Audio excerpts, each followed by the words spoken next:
Hello. Hello. We're back. Welcome.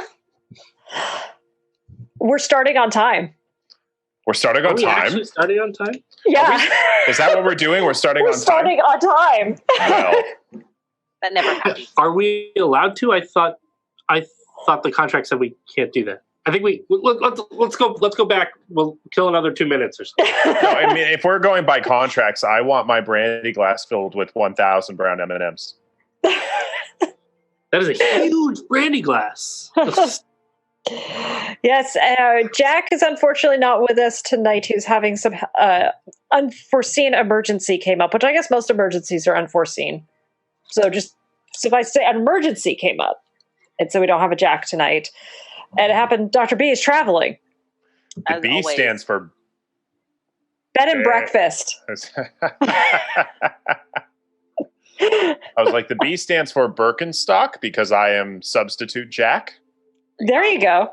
Can you talk like Liam Neeson? Oh, I need to practice that.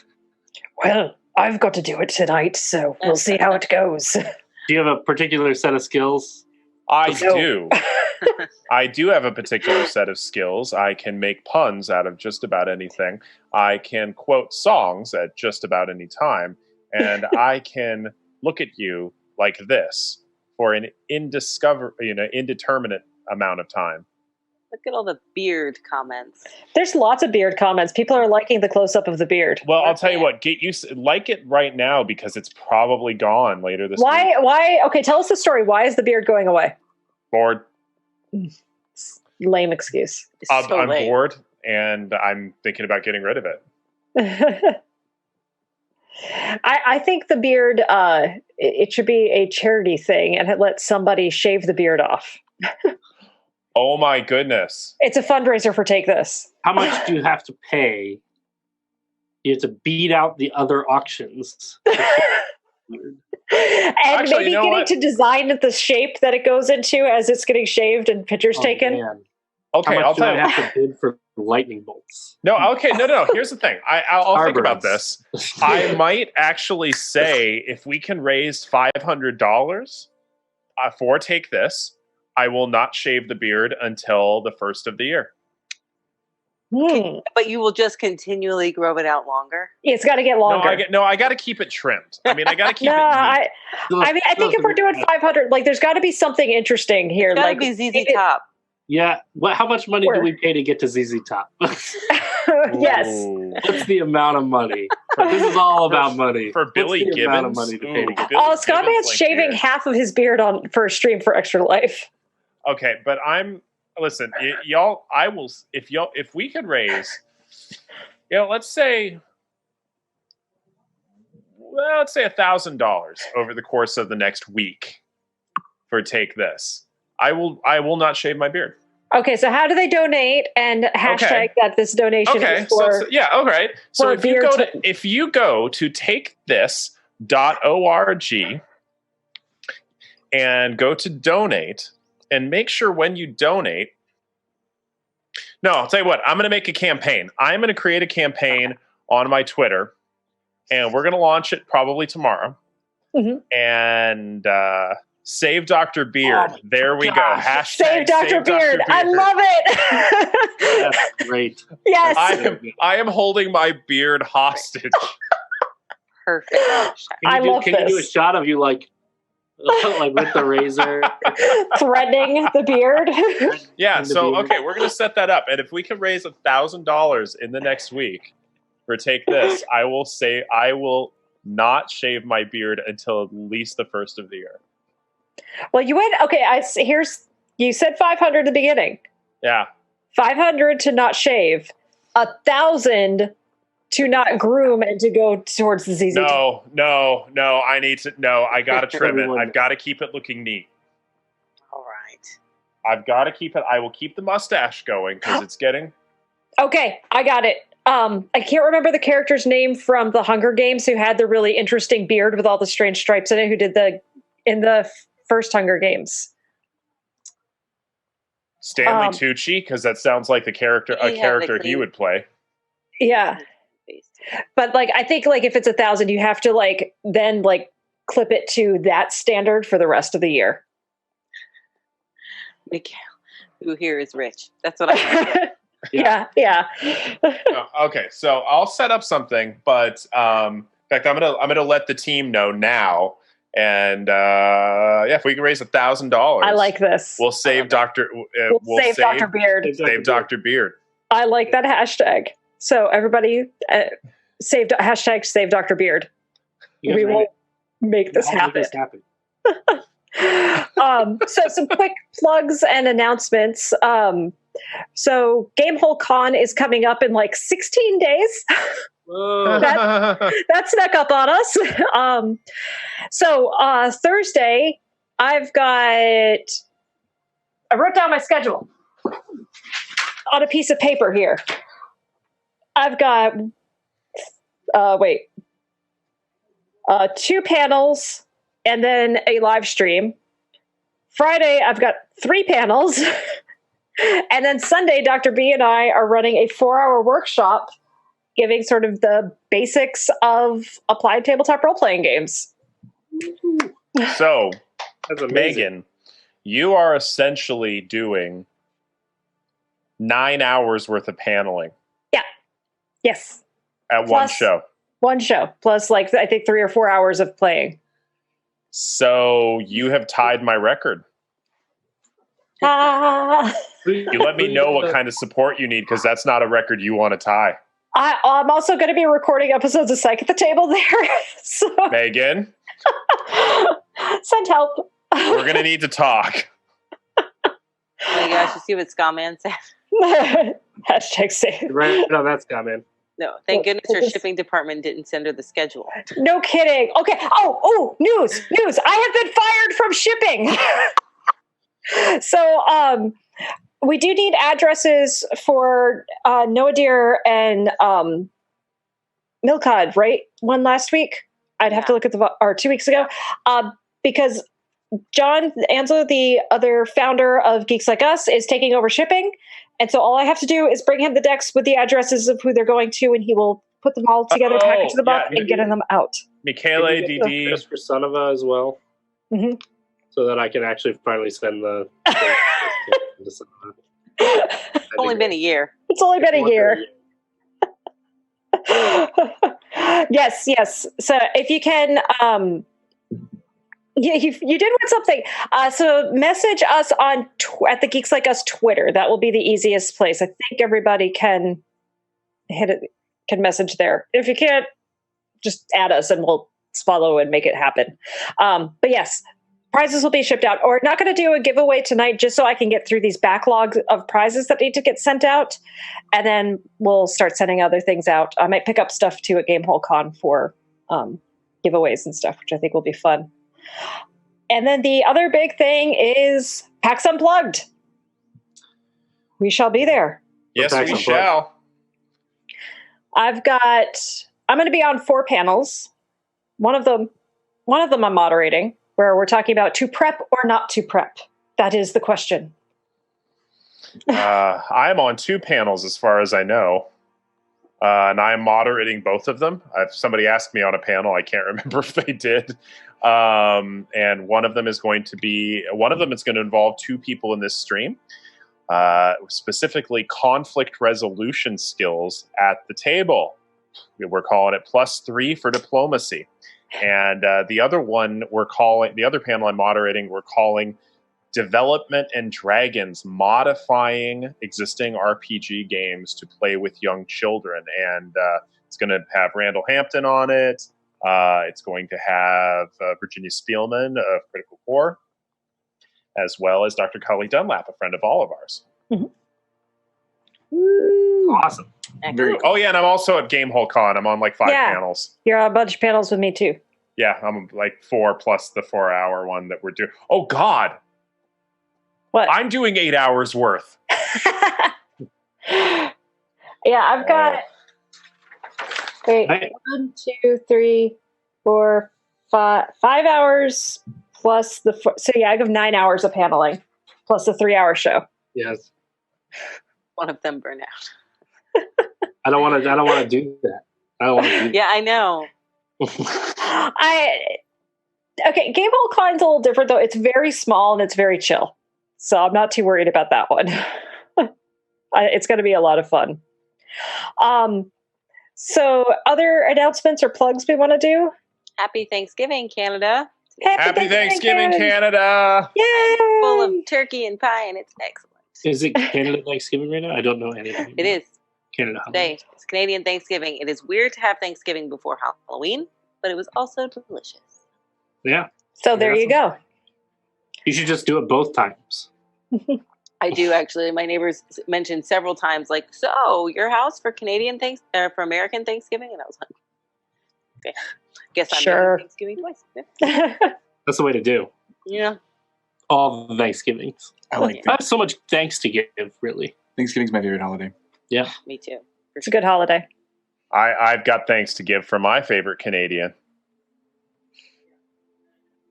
For Rachel, for being such a great host. I didn't think it was I was like, I was about to be I was waiting for the punchline here. So no, I thought it was going to Latest sincere. bare naked ladies. Slamus more so. No, we Yes. don't joke about the bare naked Gosh. ladies. Well, but it's been 1 week since you looked at me. Don't get Megan, if I had $1 million. Yeah. Well, I'd buy you a green dress, but not a real green dress because that's cruel.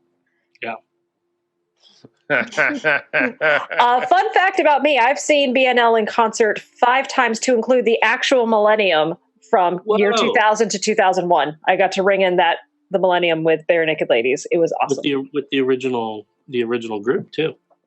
Yes. I didn't know they changed group members. I'm not that I didn't even know. I didn't Oh, know you're not down with BNL. I didn't know they had an Yeah, acronym. you're not down with the BNL. I had a PSL today. Oh, saw did them you? in Boston. Bringing That's in the fall. Well, so our production notes. We are produced by I am Sven, who takes time to make sure that the stream looks good and smooth and everything is here. The lovely music you hear tonight is from Tabletop Audio. You're going to be seeing artwork from our logo by Randall Hampton. Lori B does some of our mapping and cartography work. I also am using a new program called Flowscape to create the landscapes and things that you're going to see. Which last week I did a stream with Flowscape, and the creator was in the stream telling me tips and helping me out because I'm clueless, and it was actually really helpful. That's cool. Yeah, he dropped some interesting info, which he maybe should. I don't know. I'll tell you guys off stream. It was kind of interesting stuff. Like, yeah. But before we jump back into the recap, because something happened last week or last game, which was the month of Dabney came to an end. The month of what? I Yeah. have to tell you, we were at Tiggs last week and we were talking about Clinical Role and about Dabney. And I was like, oh, his name went back. I was talking to Dr. Kelly Dunlap and I was like, oh, his name went back. And she was like, his name isn't Dabney? She legit thought it was his name. She was so confused. Well, I will say this. I have been talking with Connor over at our very good friends, Gemhammer and Sons. Oh no. And we are going to work together to create the Trials of Dabney. I don't know what that entails, but I'm I don't know down. either, but I'm amazed. I want to watch it. This is going to be a series of different and likely ridiculous things that are going to happen in the game to earn the title of the one true Dabney. Love it. I love this so much. Could it be like a checklist card or something? Like collect 1,000 sticks or something like that? And There's going to be things like that. yeah. We have to sit down. He's just been really busy with finishing up their Kickstarter and everything. Great. I am really excited for this. Oh, the Trials of Dabney. Oh, I am so down. So incidentally, when I was in Washington, D.C. last week, speaking at a conference, I tried to get a reservation at this restaurant, but I couldn't because it's really booked. It is Dabney's. What? I'm Real not restaurant? even joking. There is a Dabney's restaurant in Oh my Washington, D.C. gosh. that I tried to get a reservation for. I want to Oh go my gosh. I wonder if there's a Dabney's in Philadelphia. Did you have the shirt with you? I did not. Oh, that would have been Wait. so good. We need to see if there's a Dabney's in Philadelphia, and maybe we can go play Go to Clinical Role. Dabney's. We could play Clinical Role at Dabney's. Oh my god. Googling it now. Please let there be a Dabney's in Philly for us to play. It would be amazing. I was looking it up right now. Yeah, he is. No, It's Dab. supposed to be a very good restaurant in Washington, The D.C. Dabney? Yeah, Yeah. the Dabney. I would say that is probably the one true Dabney. Yes. Yeah. It's from my basic research, yes. Yes. Well, anyway, we will pop into the game. I know everybody's just finding the one in DC. Sad face. We'll figure something Yeah, out. I'm sad I didn't get to go. All right. Well, Bye, so chat. Dr. B is traveling. By chat, we will be back at our break. But Dr. B is traveling and doesn't have his notes, so need somebody else this week to volunteer to do our recap. I took no notes, so I also We're took at the no very notes. I'll take a stab at it anyway. I was like, I can take a stabney at it. a stabney? Oh. Can you do it with a stabney? I could do it with a stabney. Maybe a light jabney. oh no. Got that gift of Gabney. Yeah. We'll take it away whenever someone's ready. Well, if I can do this, maybe I could be Radney. All right, so we got done with the thing and all the things, and we unified the clan back together, the Moonfang clan, and we were all hanging out, getting to know each other again after this ordeal of being in the Underdark, and we then tried to bring all the lost souls from the Underdark that we rescued and invited them into the clan. Some of them accepted, some of them went back to their homelands. But given that they all suffered together and survived together, they're now taking the opportunity to thrive together. Ooh. Okay? Yes, because we go Tony Robbins up in here, and we're going to rhyme this. And then we did some other stuff that I can't remember. We built up the village. Didn't we find a place for? I'm getting there, and the stuff that we forgot about, that I forgot about, resulted in us building up the village. Like Rachel said that I was getting to, clearly.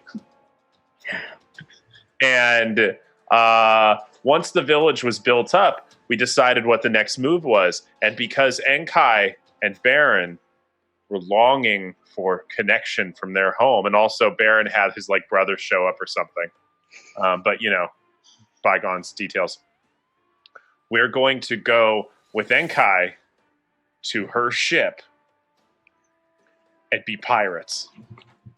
We are going to be pirates.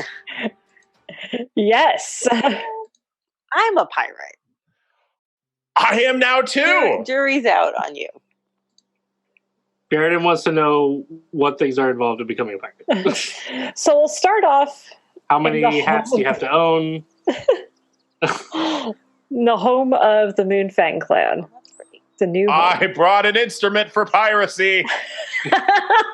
Yarr. The true instruments of piracy. Ukuleles. Demand accordions. So in the couple of weeks that you guys have been settled in this valley and setting things up, you've managed to get a few structures up. Baeridin had mentioned making the temple to the wolf god, setting that roof up so that when the full moon comes in, it will shine on the statue, offering people a place to pray and to reflect. Everybody's feeling a little bit more connected and ready, and they have a purpose. There's a lot to do still, but for the most part, everyone seems to be doing all right. And so before departing the Moonfang clan as the Ghost Fang clan to go out into the world and to interact with the world, Is there any other goodbyes you all want to say or anything you want to do before leaving or make sure it is done while you are gone? Well, I do think we'd probably have like a big party, Oh, yeah. like a big goodbye party, as well as like there were other members that were also not going to stay Mhm. with the Moonfang clan that wanted to. So I imagine this would be like a good leaving point for everybody who is not going to stick around as a part of the Moonfang clan. Yes. And I actually think that like the markings for being a Ghostfang clan member Mhm. would happen here. So basically, like you're part of the Moonfang clan, you're here and you get your marking as a part of the Moonfang clan. But now that you're going to go out into the world, you get your marking as a Ghostfang, which is how I said it. It's like SEAL Team 6. It's like SEAL Team 6. So you got your cool SEAL Team 6 tattoo. You're like SEAL, You're SEAL, but you're also Team 6. but you're also Team 6. It's sort of like two things where you're both of them. Yeah. Like Seal So it's like- the performer? Right. Like It's like you're seal, but you're also kissed by a rose. Then you're also kissed by On a grave. on a grave. I feel strange. I'm feeling bad I did not get a bingo card done for tonight. What is the marking for the Moonfang clan and the Ghost? It was a scratch across the arm, I think. Yeah. And then for Ghost Fang, it was an X, right? Oh. Yeah, you had to do a second cross. Was the Ghost Fang? So it's not fancy. Yeah, it's just, We're not tattoo artists. We're just, barbarians. It's not fancy. It's just really cool. It is cool. It also is done with the special sword from the Ghost Fang clan, Which makes it from cool. the Moonfang clan. Yeah. Or Jacasta's sword, I guess. Could be really. Secret's out. It doesn't really matter what's. Yeah. It's a slash. It's 2 slashes across the arm. We're just But going to it get is, everybody.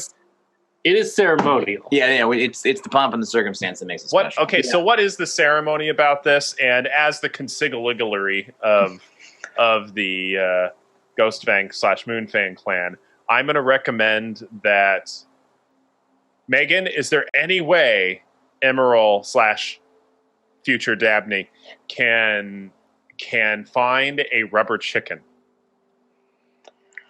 Rubber chicken, probably not, but you could probably make something. Go ahead. A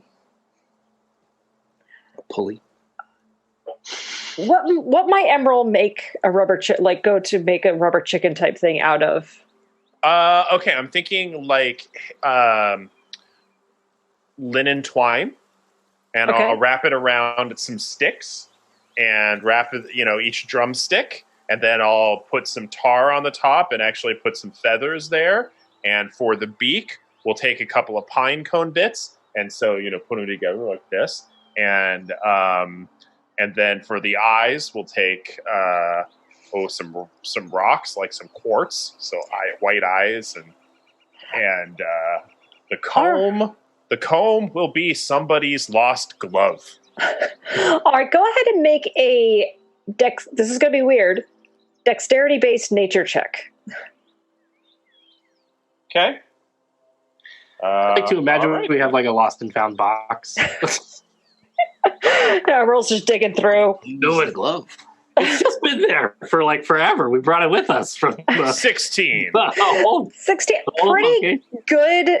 I mean, the color's definitely off. It's not a yellow rubber chicken. But Okay, the, that's fine. the movement of it, the look of it, it's solid. Okay. This is a good stand-in for a rubber chicken. I hand that to Gragnold and Baeridin and say, "There is your ceremonial chicken. It represents the prey that one catches to survive in the wilderness. I don't think you hunt chickens, though. You don't, but they're a wily foe. I don't think I've ever hunted a chicken.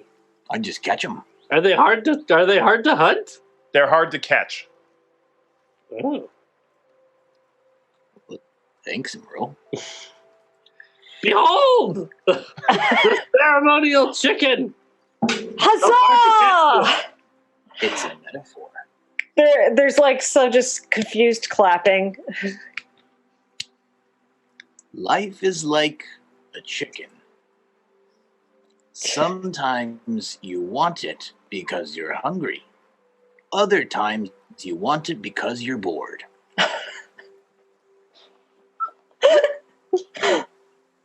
Important to know the difference. That's not a real chicken.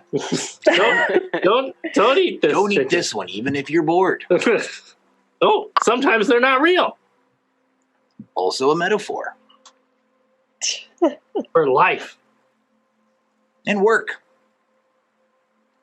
What about Well, play? thanks for coming, everyone. No, we gotta start the drinking, Gragnold. Oh, that's the next step of the ceremony. Everybody start drinking now. Come up and touch the chicken if you want to. People Real come mate. up and like pet the chicken and then get a flask of ale. A little sticky. Make the flask of ale stick to your hand. Yeah, from the tar. Yeah. Want to know how to make your own chicken? Ask Immeral.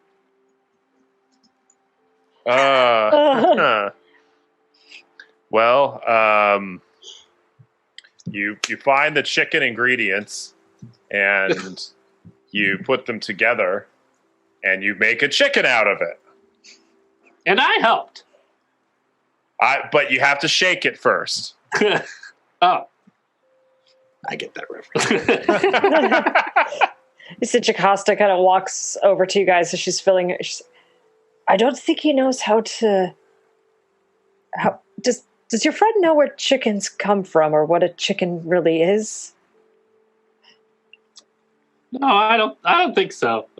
But he's really well.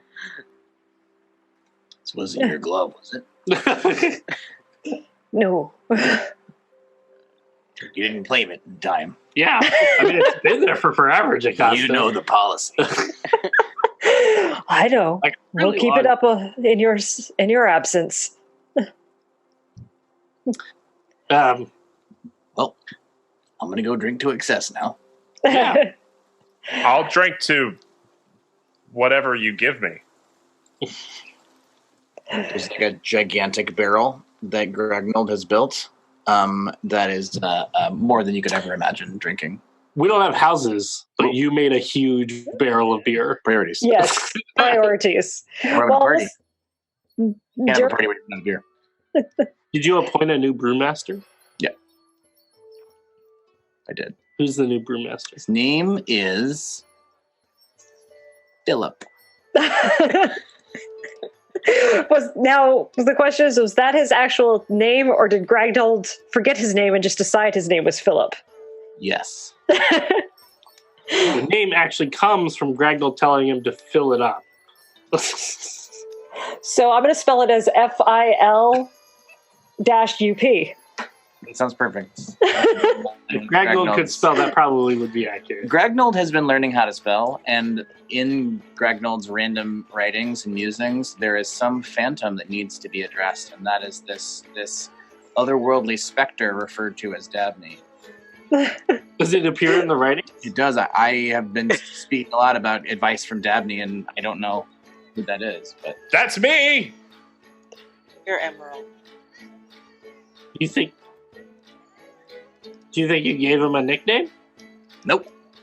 I speak Okay. too fluently of Dabney. So once again, I'm going to try and tell you all what happened, and maybe you'll listen this time now that you see it in writing. I drank a potion, okay? One of the wondrous potions that does things, we think sometimes. I remember those. Yep. Right.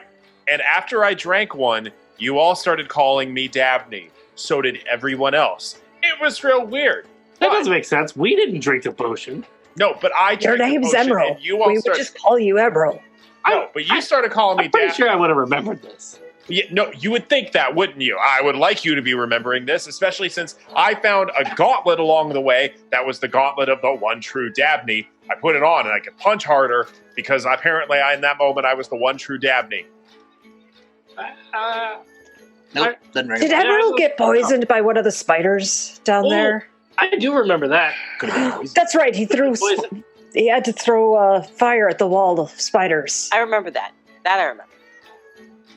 Gragnold has a great memory. He definitely would have remembered this. Yep. Gragnold is special.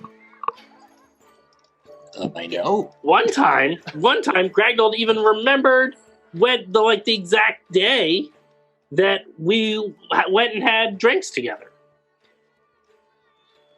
It was Okay. Tuesday. It was a Tuesday. It was very impressive. It was a special day. It was a special. Well, we weren't really doing anything. It was just drinks, but it was nice though. It was meaningful. Yeah. It's like, see, great memory. You have it written down that my name is that there is Dabney there. I said, Dabney gave good advice. Yes, Dabney gives great advice because Dabney is Immeral. Oh, you remember Dabney too? I gotta find this Dabney. Way more useful than Immeral. Oh, turn this. I've been waiting like 2 years for you to say shouldn't have said that.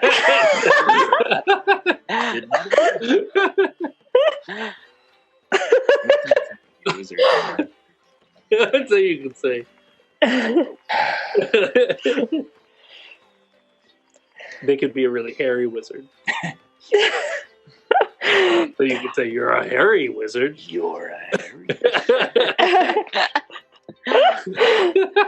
I will say, during the festivities, at one point, Gragnold, when you're just kind of finding yourself a little bit more on the edge of things, someone comes up to you and just nudges you on the arm. And you look over and Hestreet standing there. Hey. You've kept your distance.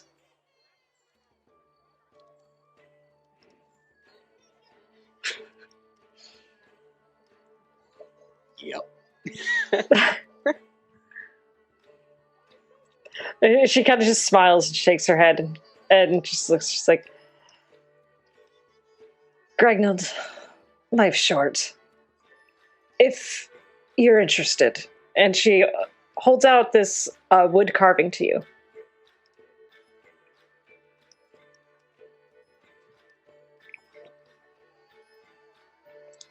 And would you pick up? It's incredibly delicate. It's almost to the point of the thinness of a shaving. And it's a feather, but carved out of wood. Incredibly skillfully done.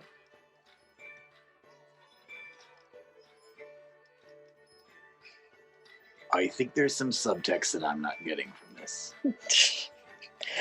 Come back alive. I'll do my best. Not sure what there is back here for me.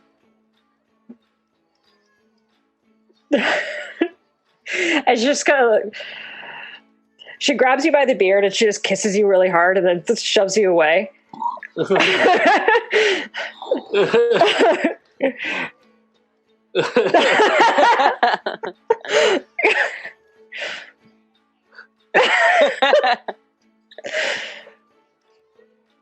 Well, it was great seeing you. Come back alive.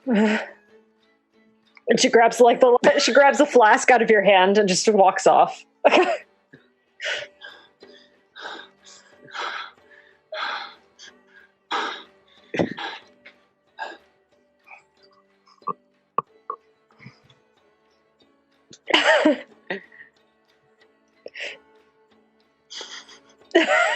Steady, man.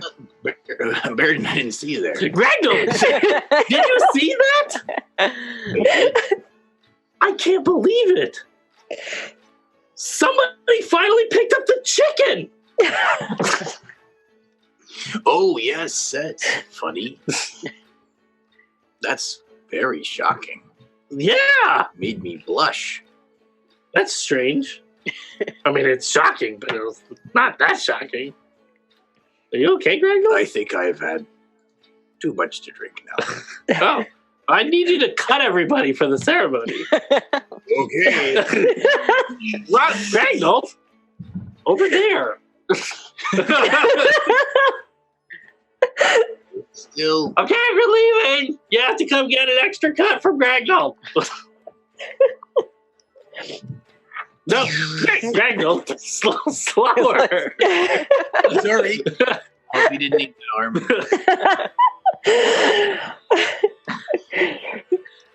And through the night, you're able to mark everybody with the Ghost Fang symbol. And heading out in the early mornings. Well, hold on. Before we get to... Where's Sonra in all this? Sondra's there. She's actually becoming... I guess friendlier and friends with one of the members of the Moonfang clan who is underground. This is actually Baeridin's old friend, Ruby. Aw. I go seek Sonra out. And I go ask, and I want to know what her plans are. I think I'm going to stay here. It's above ground. It's pretty far away from any entrances down back to the Underdark. They could use some guardians. I was hoping you'd come with us. You're gonna be going to the city of the High Elves? I mean, yes. I don't really want to try my luck around a lot of elves. Just come with us on the ship?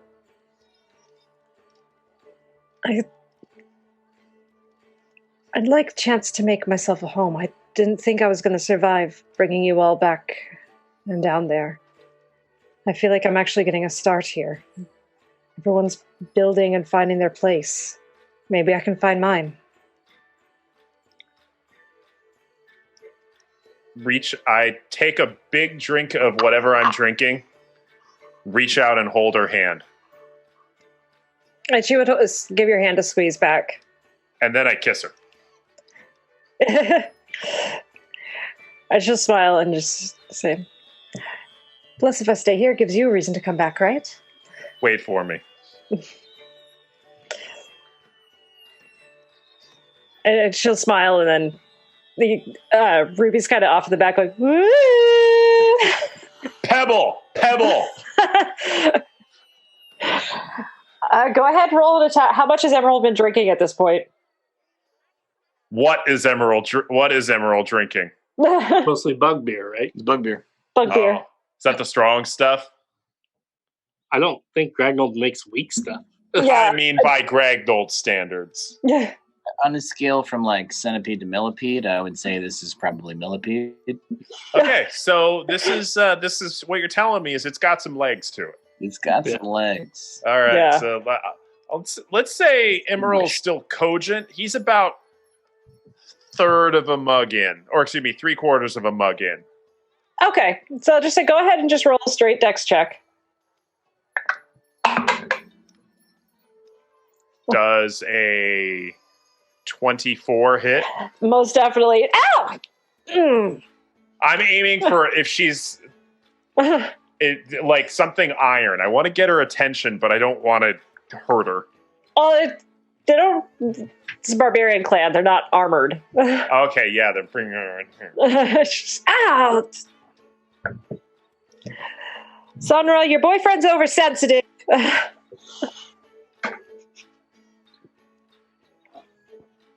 I just sit down next to Sonra looking grumpy. And I hold her hand. She would kind of nudge you and actually pull you up to go dance around the fire and stuff.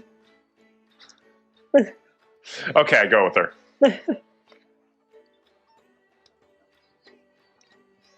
We dance. It's a good dance. It's a very good dance. I would imagine that Immeral and Sonra dancing is actually quite a sight to behold.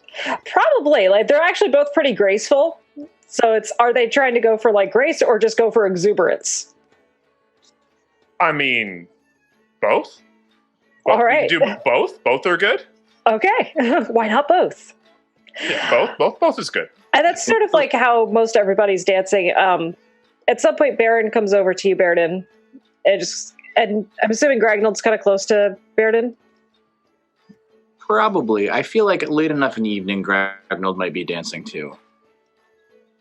Like the guy from in the Red Lodge in Twin Peaks. I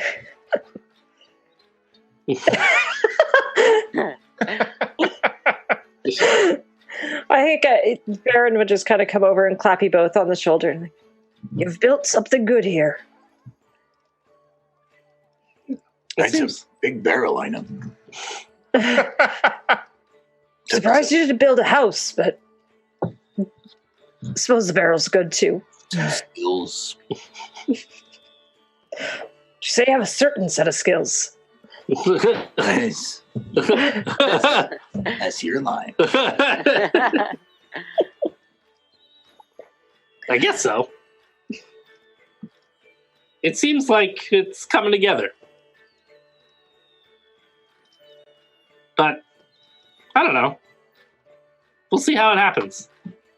I'm kind of excited to hit the road, to be honest. Me too. Would Enkai want to do anything during the party specifically? No, I think she's just sitting back and drinking some of that bug beer. And I think Zandra at some point too would come over and grab Enkai and pull her into the dancing as well. She'd dance. Enkai's a dancer. She's a pirate. She's a dancer. Pirate dancing. Yeah. She's not a tiny dancer? No. Well, eventually the night wears on, and as the next day comes, you all wake up with a little bit of a hangover. Enough of a one, not enough to like slow you down, but enough of one to kind of remind you had a really good night, and it was a good time. And you hit the road as I get some new music going here. So you guys are about a week or so of travel from the elven city that you're heading to Enelin. And I'll say, Enkai, you've been to the port part of the city before, but you actually haven't been into the city proper. Okay. Now we can fast travel you guys there, or was there anything specific you wanted to look for on the roads, or things that you wanted to do while you were traveling? I want to talk to the Ghostfang clan and just kind of prepare them a little bit for what, I don't know, I'm going to assume they haven't encountered too many pirates. Mm-hmm. So guys, Yes. when we get closer into the city, we're going to have to be really careful because pirates are not particularly welcome in port cities, as you can imagine. So we can't let them know that we're pirates. Okay. Well, I thought you said we weren't pirates. Right. So... Pirate? Well, I thought I was a pirate. We're going to become pirates. Right, we're not there yet, though. Okay, we can talk about initiation into becoming a pirate, but that's very far down the line. First, we have to find a ship. And to find the ship, we have to not get killed. So when we're in the city, we have to make sure we don't draw attention to ourselves. Don't draw attention to yourselves. Got it. We're great at blending it. We just do this walk, and no one pays us any mind. Normal. As he's saying this, Bun sitting on his shoulder, kind of nibbling at his hair, and Hobbs is up on top of his head, flapping his little monkey wings. Inconspicuous. Ooh, that's a good one, Gragnold. I learned it from him. Well, I mean, we're already going to stand out in Enelin. So I just want to... We need to make extra efforts. And then So what you're saying is, don't say I'm a pirate. Wait, no, I'm saying... Unless someone says they're a pirate first. I sidle up next to Enkai. I sidle up next to Enkai, put my arm around her, and just say, "Welcome to being the voice of reason for these two." Pirates never lie. I look at Immeral with a help me. Oh, no.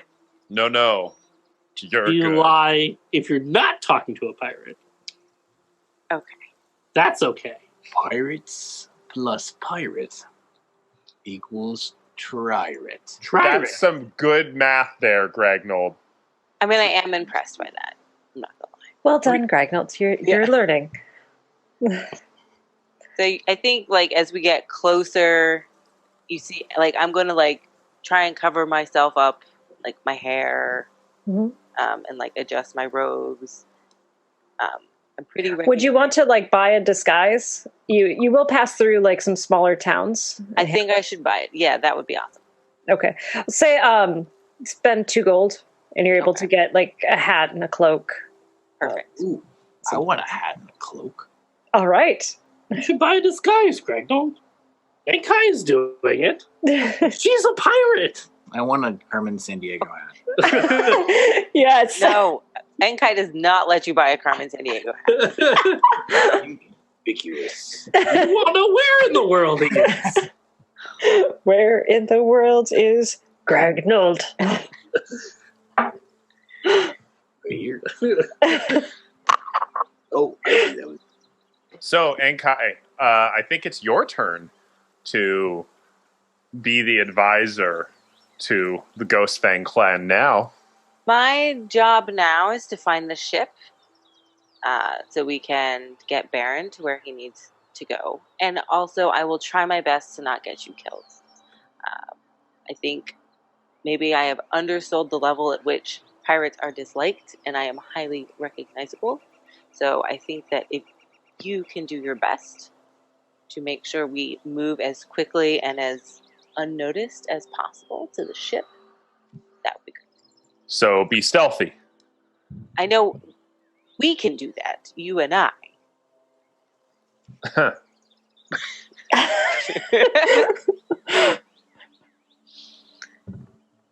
Some good stealthy there, Gragnold. Yeah. Very stealthy. The hat really helps. makes it. Thank you. Yeah. if you fold the sides down, I'm like a baby. The beard makes it not so baby-like, though. Tuck it into the hat, like underneath. Oh, What you Oh. do with the beard is you wrap it around the ears. Oh, now no one will know so you're not a baby. I'm a pirate. Okay, while we're here, do I buy my eye patch now, or is it provided later on? I I don't want to show up and be the only one. Hold without on. Gragnold, Baeridin. Yes. So, the initiation ceremony to become a pirate, there's 2 parts to it. Okay? 2 parts. Oh, Immeral. well, just go with me. There's 2 parts to this. One, it's a secret. Okay. But nobody can know you're going to be initiated, so you can't talk about being a pirate. Okay. But 2, the more you talk about it, the less likely it's going to happen. Oh, can't talk about it. Yeah, And all the appropriate pieces will be provided as a surprise. Oh, but I don't know. But we can't talk about it. Sure, I follow, but I won't. We can't talk about the ceremony and becoming a pirate. Okay. Then All it right. won't happen. We won't talk about it. Nope. Yeah. Don't worry. We won't talk about that. No ceremony to become a The pirate. stuff. We won't talk about You that. can't Not even gonna mention talk it. You about anything can't like even that. All mention the it. other ceremonies we can talk about. Yeah. Yeah, you can definitely talk about the other ceremonies. Yeah. Becoming a trirate. Yes. I mouth Better. the words, thank you. No one will know. Would there be anything else that Enkai would want to impart to them? Being a pirate? They'll just learn on their feet, I suppose. All right. So after a few days of travel, you guys come out of the mountains and into the foothills, and you're well within the Elven lands. At this point, you would have passed through like a small little hamlet where Enkai was able to get her disguise, and Gragnold was able to get his large hat. Red? Or is it... Red would have been. What color is your hat? I will say it's a very, it's a reddish brown, not quite a red, but it's a leather hat with this nice reddish brown color to it. Does it have a little tie so the wind doesn't catch it? Oh, most definitely. Tie it under your chin. You better untie it so that it blows in the wind. Yeah. And this is the first time for any of you, not for Baron, but the rest of the four of you traveling through Elven lands. And it's odd. You're traveling most certainly on a well-worn road, and about when it gets time to camp every night, you're finding like a perfect shelter for camping, but it seems to be completely natural. Whether it be a little like grotto of trees or a small like cave, always set up with some good dry firewood, places to like a privy hole dug and set off in a good place. And at one point, say, who would want to go maybe like wandering off and exploring the woods? Or would any of you want to do that? I gotta forage from some more brewing supplies. All right, so Gragnold and Immeral, you guys go get ready to get out. I go sneak around the woods quietly Well, Baron- just to see what's there. Baron would actually come over. He's like, I know this is hard to believe, but we're actually on the outskirts of a city right now. You might want, if you're going to forage, you might end up foraging someone's garden. I wouldn't suggest it. Just stay close for the next day or two. Okay, well, thank you for that advice, Baron. I think, Gragnold, we can respect Baron's expertise in this. Where'd you get that? There was a bunch of very conveniently placed rows of plants over there.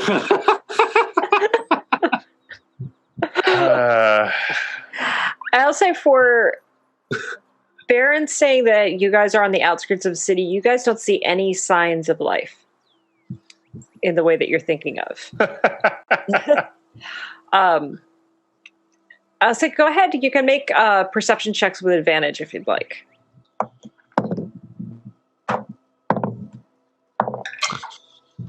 18. They do. 13. A modified 20. Nice. 22. 22. All right. Baeridin, you're a bit distracted. There's some beautiful birds that are flying up overhead. Looking at those. The rest of you, looking around, you actually do notice that there's like these slowly rolling hills. And looking at them, you notice that there's sort of this uniform area of green on them. And at one point, you do see one of those open out and close. And you do see a humanoid figure leaving and kind of going deeper into the woods. And seemingly like all the homes here blend perfectly into the forest. Hmm. We're near a city, but not the port city. No, you're in the Wood Elven land. So Okay. You guys would notice that the woods are pretty much all going to be the Wood Elves living there. And then once you get towards the coast, most of the High Elves have made their home at the coast. Right. And is Immeral a wood elf? Yes. Yeah. Yes. I mean, Immeral will look a lot like, actually, he's not going to, part of the reason Immeral did so well in the city is because he is relatively short for an elf.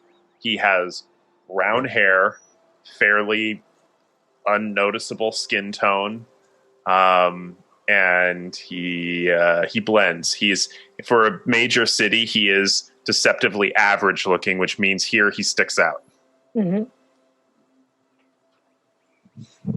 Yeah, and during that night, you guys are actually visited by a wood elf. I didn't see you. I would just be sulking in the back. No, not strangers. Hello. Just wanted to make sure that everything was comfortable for you all. And see if you had any news. News of? They sit down, and their movements are just fluid and completely graceful. It's like almost every movement that they make is almost dance-like. Of the wider world, we haven't had very many visitors of late. We enjoy hearing what's going on. Hey, may we stay there for a moment? Could we have a little sidebar really quickly with my friends and companions? If you don't wish to talk, I may leave. Well, we just need to. There's just some sensitive stuff of theirs that I don't want to needlessly reveal, and I want to see what's okay to talk about. Definitely not going to talk about a ceremony. Yeah, Definitely not going to talk about a ceremony. we won't talk about that. Nope. Yeah. So could we just sidebar just one moment? I'll come back in an hour. And they stand and just kind of glide away. I see them leave. They actually will walk out of sight into the forest. I feel like we made that more awkward than it needed to be. Couldn't we? Immeral, you scared him off. One And thing I bring them all very close. you never know when someone is watching when you think you're alone. It can be awkward. I learned this. I won't need to tell you. So actually, that's a fairly good point. As best we can tell, is anybody watching us or listening in on us? Go ahead and make a perception check. 18. How about a 26? 26. You don't see anybody. I got a 4. I rolled a 2. Immeral, you And I smell. I lean down and quietly tell all of them, I don't know much about my family history, but I know my family is not a welcome name amongst the Wood Elves. Takeshi? And that's the last time that you're going to say that while we are in the land of the Wood Elves. Oh, it's my father thing. Oh, okay. Don't say it. You can't become it. For all I know, you put us all in danger if you say my family's name. Can we say Immeral? Why don't you humor me and call me Dabney? That doesn't feel right. I know it doesn't feel right, but we're in a bad position right now. Why don't we just call you Baeridin or Enkai? It just feels weird. Because Baron and Enkai are here. Yeah. Just try it. Just try it. Why don't we come up with a new name? Immeral. Yeah. No one will get that. Immeral. How about backwards?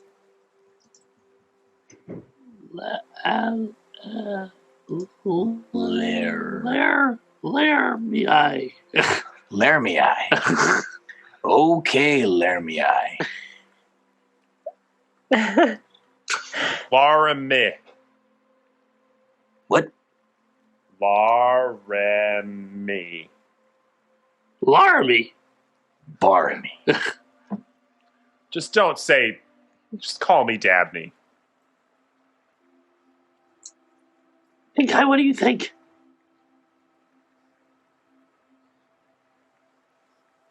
Do you think Emerald mostly smells like mint?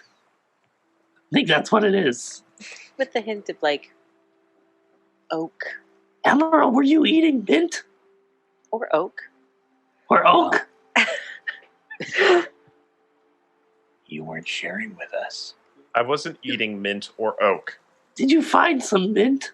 I What didn't. do you smell like that? All right, guys, let's just amuse him, call him Dabney, and see what this this wood elf has to say, and then we can all go to bed. What's Dabney's last name? Oakleaf. Dabney Oakleaf. Okay. I mean, I know it doesn't feel right. Any questions about that? My last name is Oakleaf. What's your mother's maiden name? So, now we're getting into some pretty dangerous territory. first elementary school. I may or may not be trying to steal your identity.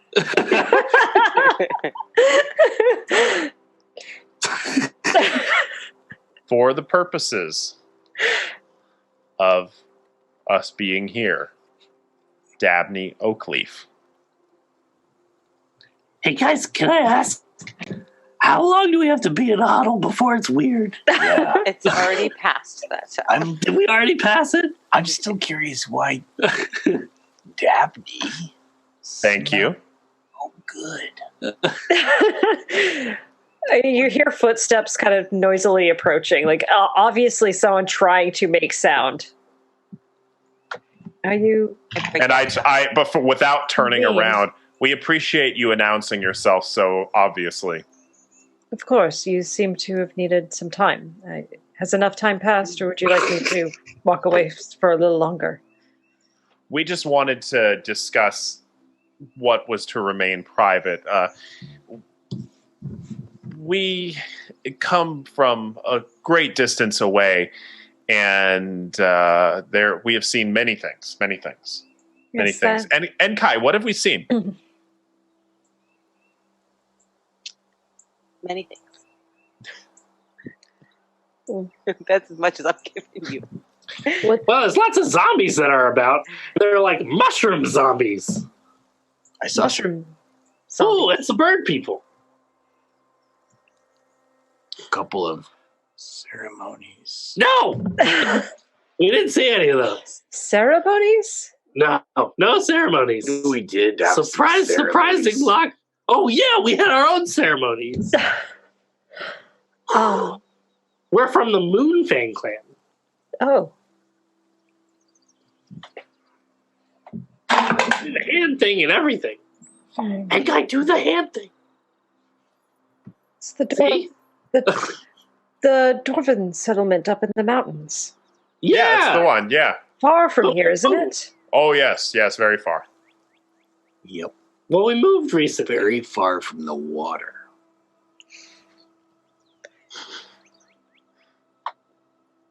Yes, the mountains are quite far from the water, except for the northern bit, I think, that's next to We had to move the clan because most of the clan got kidnapped by people from the Underdark. And then we went down to the Underdark and we rescued them all from the Underdark. And then we came back and then we had like way more people. But it wasn't actually as many people as we had before. But it was still like a lot of extra people. So we brought all the extra people down to the area down just over there. And we're like, oh, I cover his mouth. You all went to the Underdark. Mhm.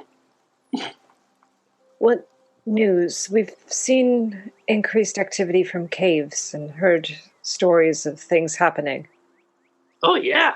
Anything? Tons of crazy mushroom undead people. There is a rot. There is a blight that has been engrossing the land as far east as the far jungles, and it is culminating underground in a large mass of zombies overtaking a drow city. Tries to contain it, but it's out. Zombies overtaking a drow city. And a The best bet giant... is to use the wet blanket technique. The wet blanket technique. It's named after Immeral. He's not here. We can talk about it. Right. He's a friend of mine. What do you mean that zombies took over a drow city exactly? Well, there was a squiddly-faced thing and a big brain. I think we named him Charles? Maybe He we wasn't- didn't name him. He was That in might have been charge. He's in charge. Right. I think they called it an elder brain. So Didn't look that old to me. was it was that undead as well? I mean, we beat it once. You're seeing I shock. found the By big the way, you're one. seeing shock on this elf's face. They were very controlled and neutral looking, and now all of a sudden, like, they're really seeming interested and kind of pressing you for details. You know, alive brains and dead brains, they kind of look the same. Wrinkly. Yeah. Spongy. Right. So, do you happen to know the name of the Drow city? Did it fall, or was it just under siege and attack? Pretty sure it fell. I'm pretty sure it fell. Yeah, no, there was a giant swarm of like zombie rats that were glowing bluish purple that were chasing us out, and they swarmed the city. What was the name of the city? I feel like we knew that. It's in my notes. It's in my notes on the other side of the country. Pavak was the name of the city. Pavak, thank you. Sure, I had it written down somewhere. It was the city of Pavak. Do you know that place? I don't know much of the Underdark, but others of my clan might. How long ago was this that you witnessed this? About a week? It's closer to a month, actually. About a month. All right. There has been one full moon since the downfall of Pavak. Well, That's a good way to put it. thank you for this Tell news. stories. Daphne? Thank you. What are your names? My name's Barry. Not yours. Oh. I don't think you're supposed to say your real name, Barry. Oh. My name's My name's Immeral. Dearden. My name's Lelquin. Leloquin. Okay. Thank you. Very nice to meet you. Well, rest easy tonight. No need to set watch. We have sentries keeping an eye out. You all are safe here and welcomed guests. Thank you for this news. Your travels, where are you going to, if you don't mind my prying? Enkai? And the lid. Ah. And they kind of have a funny expression on their face when you say that, the city. You should find the roads between here and there smooth and easy. Shouldn't be any animals or other type creatures bothering you. That's great. Good luck. And as they're getting up in Elvish, they say, turning towards Immeral, like, "Brother, if you wish to sleep under one of our great trees tonight, you may. Our hospitality is open to you." I answer back in whatever accent. I actually am going to try and hide my city accent. Okay. I don't know how, but I'm going to try and mimic their accent as best I can. Okay. And reply with, "Only if my friends may join." Make a performance check. Nice work. You killed it. Well, holy crap. I got an 18. Hi.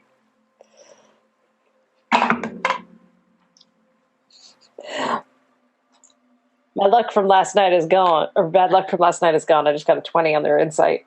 No. And they kind of like cock their head to the side. You know, under the trees is for the followers of Corleone. If they have blessed their lives to him, they of course are welcome to join, but if not, they must remain here. Is this all in Elven? Yes. Yeah. I don't think it's Elven. Yeah, so you hear him basically like, "Win salam, yes, halatzin." Yeah.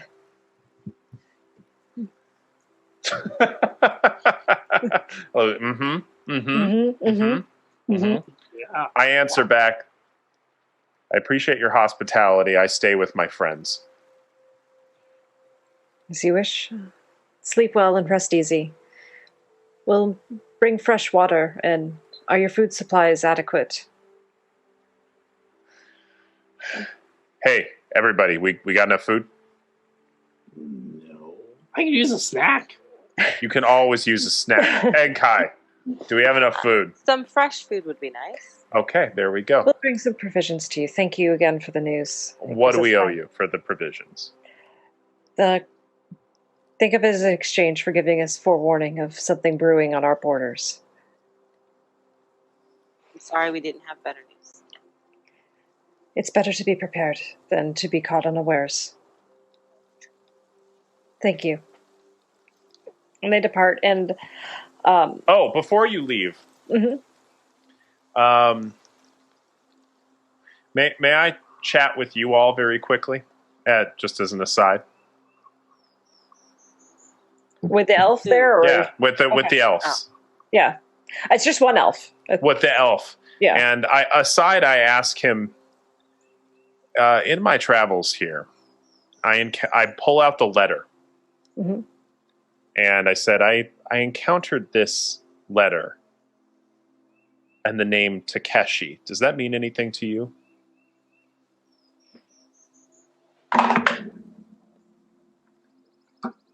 You see their brow kind of furrow for a moment. I believe that's a newer family who lives somewhere a bit more to the northeast of here. Hmm. I don't know much of them. They moved from the further eastern lands in the wilds to here for some reason. They wouldn't. I don't believe any know why. Well, the letter was mysterious, and I thought maybe I could find out some information. May I see it? Be very careful. It's quite fragile. I see them read through it, and this should get to the families. Well, that's what I would like to do, if possible. And they quickly they're sketching out in the woods, and they're showing. So essentially, you guys are heading to a city that's here, and you're about here-ish on the map. Mm-hmm. Moonfang Clan up here, Dwarven City over here. They're kind of pointing you in this direction. Okay. And where's Enlil? Hovermore. Oh, the other direction. Yep. So you got. Sorry, this is the really sophisticated finger of the stream. Where, actually, let me move you over. It's the opposite direction in which we're going. Yes. You're not going to be able to see it all on Lori's map. So this is made by the lovely Lori B. So where the yellow circle is where the new Moonfang Clan setup is. Up in here where I'm pinging is about where the Dwarven city is. Mm-hmm. And they're saying somewhere kind of a little bit more here. And you guys are off the map at this point. Okay. You're heading further west. Noted. Okay, noted. Thank you for the information. I will make sure that this letter gets to the family. Thank you.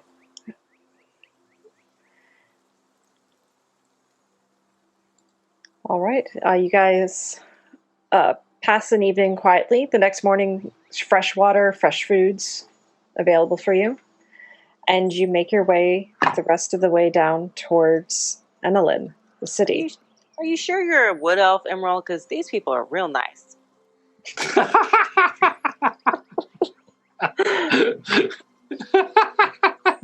actually, a good point too of this. What's Emerald doing with his sword? Oh, it's actually wrapped in a rag so you can't see the runes. Okay. It's I'm trying to actually disguise its quality by rubbing it in soot and dirt and just basically making it look like any generic sword. Gotcha. And also, Enkai. I thought, you were part water and that's easy going, but you never mind, you suck.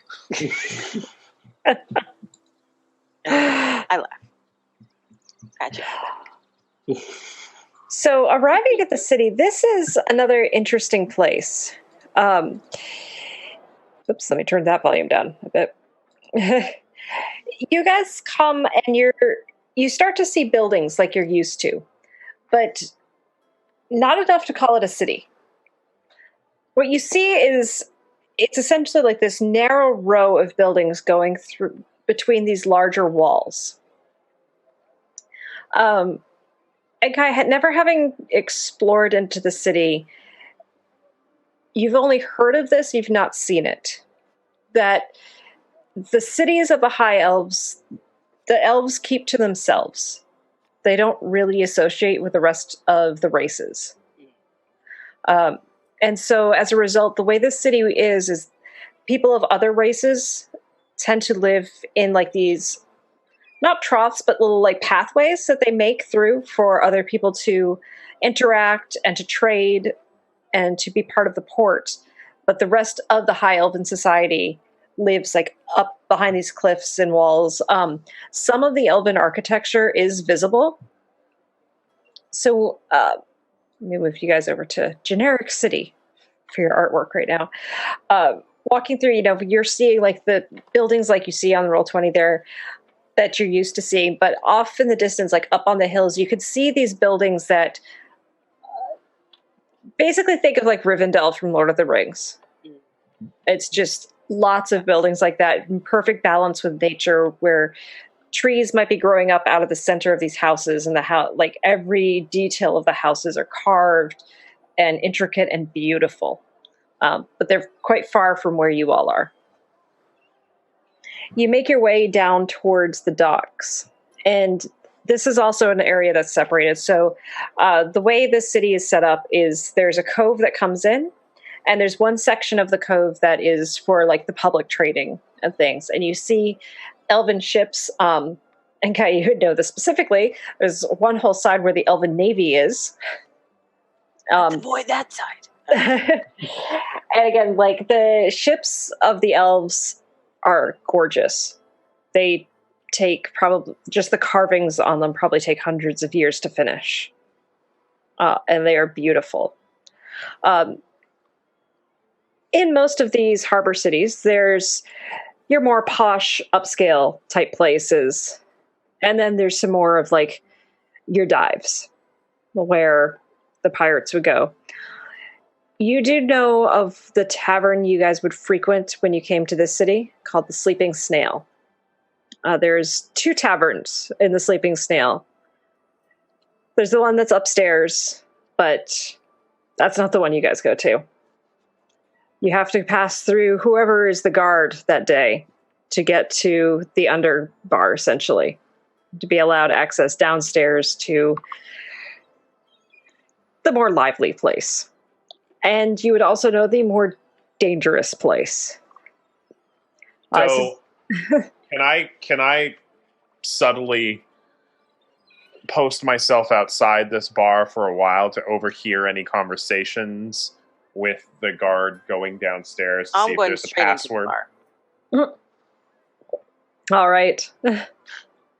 I'm gonna say, guys, we need to go. I think when we get into the city, I'll probably like pull a scarf up, like get even more disguised, and we need to go to the Sleeping Snail, so I can find if there's any word posted about where the ship is, because it's not in the docks. Tell us the password so we can get in too. So you guys go upstairs, have a drink.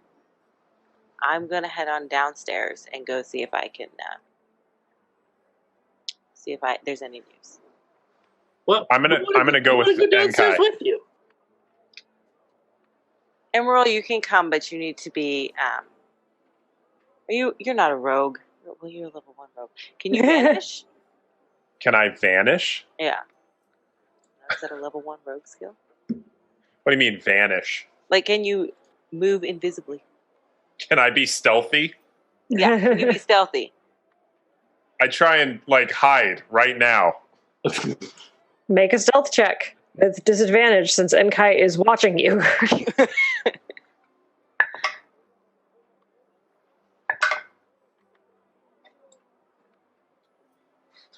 Okay, here's the thing. I want you to know how low I rolled to get this. I rolled a 3. And you have a 16. Well, I'll probably see you. What's your? Go ahead, make a perception. 21. Yeah, you do notice him. He's blunt. You'd know for a lot of people, pretty good. Okay. All right. Not good enough for you to not see him. Good enough. Good enough. You can come. Just be quiet. We can come too, right? No, you have to go upstairs. With What? You know, Baron will be with you. just for the insinuation, as she turns away, I try and steal something off of her belt. Really? Just to give it back. Just to I give have it warned back you to her. before not to steal from me. I'm just going to throw that out there. Make a sleight of hand check. I think better of it. I like it. All right. Very good. And I pause for a moment, and I tap her on the shoulder. I like you. Otherwise, I would have stolen something off your belt just to demonstrate I can sneak better than you give me credit for. But I like you, and I respect your boundaries. Thank you. Shall we?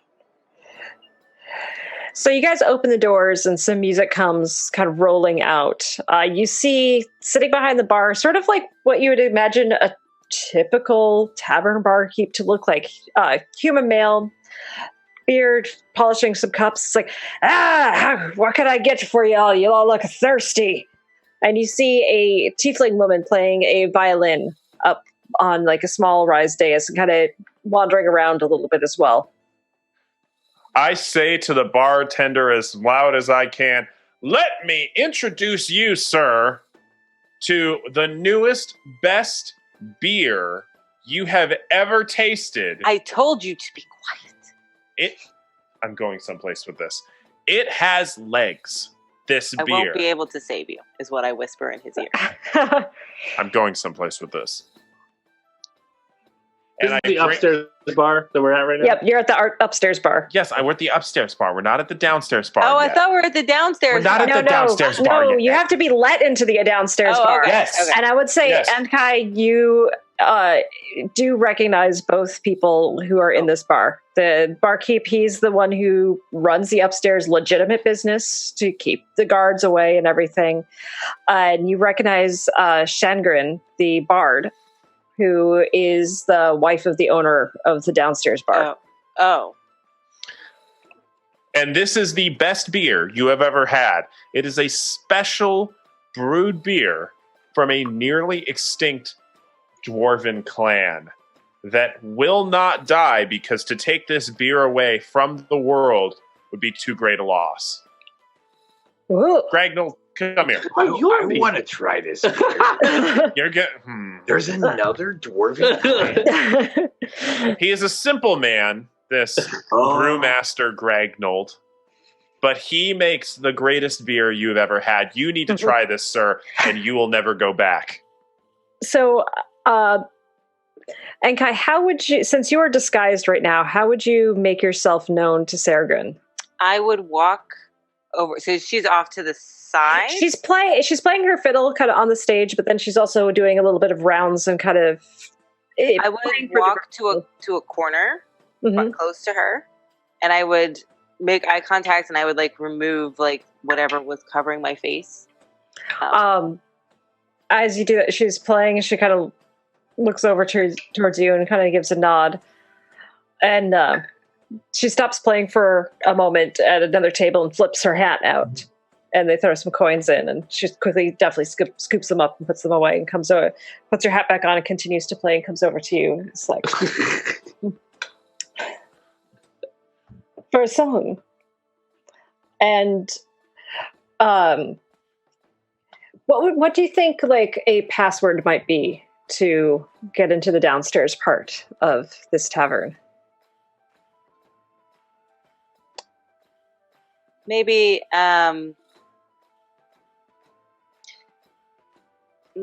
something sea related. I hear the sailing is smooth. Indeed it is. And she puts the cap back on, and she's like, I think you've got a party waiting for you in the back. And then, how am I going to get Immeral's attention? Well, I'm trying. Just I hope you're paying attention because I'm just going to go. of course, I'm paying attention Okay. to you. Basically, I'm trying to create enough of a distraction. I'm trying to be so obvious about this new amazing beer. And by the way, we're handing out samples, aren't we, Gragnold? Well, I will say at this point, like, you are kind of, for you to untangle yourself from the situation and to follow Enkai would be incredibly obvious. Yeah. I put my covering back up and I follow Shangrin. So you... Thanks, Dabney. Immeral. Okay, is anybody looking at you? Is anybody looking at you?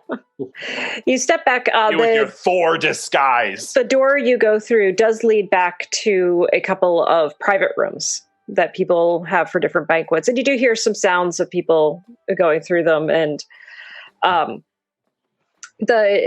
before the door was open to this, like Shangrin kind of did this interesting little quick knock with her hand and opened it up. And there's another person back there and they just look up at you. And you recognize this person. He never talks. Kind of just...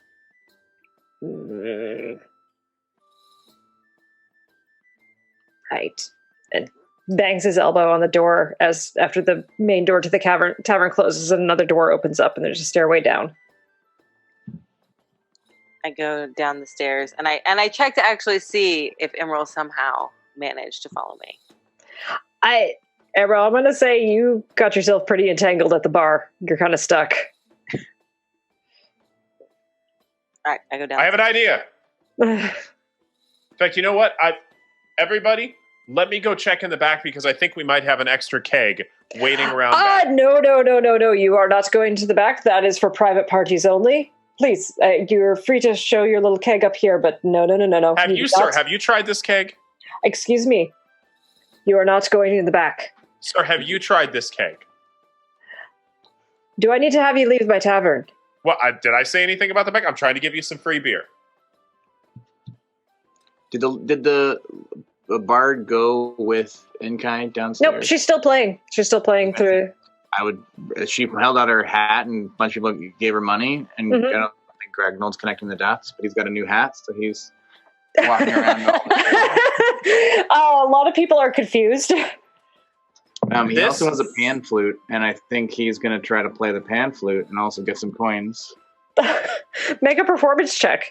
Bard off! That's amazing. I'm not a bard even a little bit, but this might get you a little bit of a distraction so you can get what you need here. Oh, I'm not getting away easily. 17 on my performance check. 17. Very nice. I have a -1 on performance. Wow. So you start playing the pan, and it's actually quite good. And she kind of looks at you, and as you're playing, she starts to kind of vamp off of it and plays back a little bit. And like, as you're playing, she's kind of building upon what you're playing, and everyone's kind of getting into it and stomping their feet and clacking their mugs on the table. And it's like, at the end, there's this big huzzah! And say, you get 3 gold in tips. Nice.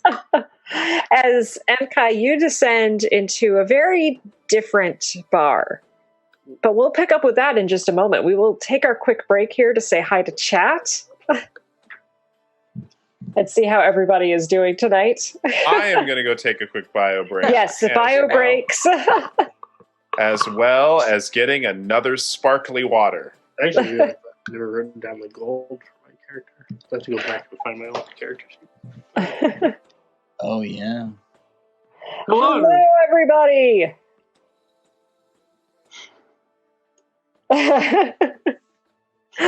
Oh, we're getting some good pirate. I love all the pirate jokes.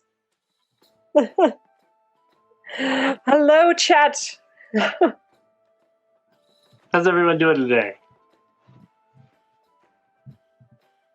What is going on? So, I'll let you guys know too. I'm trying a new thing with NPC creation that I'm really liking because it's actually working with my own strengths. Because I do not remember names well, but I can remember pictures. So I'm going through and finding art online for each NPC. And I'm pulling that over, and so like I'm looking at their artwork as I'm doing their voices and stuff. It's helping a lot. That's That's awesome. actually a great idea. I can't show the images on stream because they're copyrighted and stuff, but for at least headcanon purposes, it's working quite well.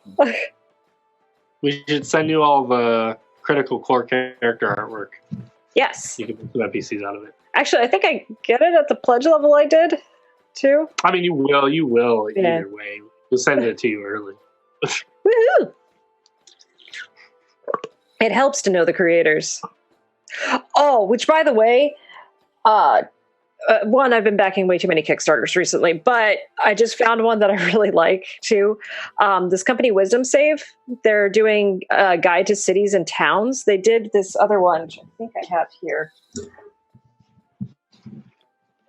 Nope, I don't know where it is. Where's my bag? Oh, anywho, but they did another one that was the Tavern Guide, and it's really good. It gives you different taverns. It gives you menus and things. I think this is their menu. Oh yeah, I saw the Reapers stuff too. This is a Sid Y. I was real tempted to get that one.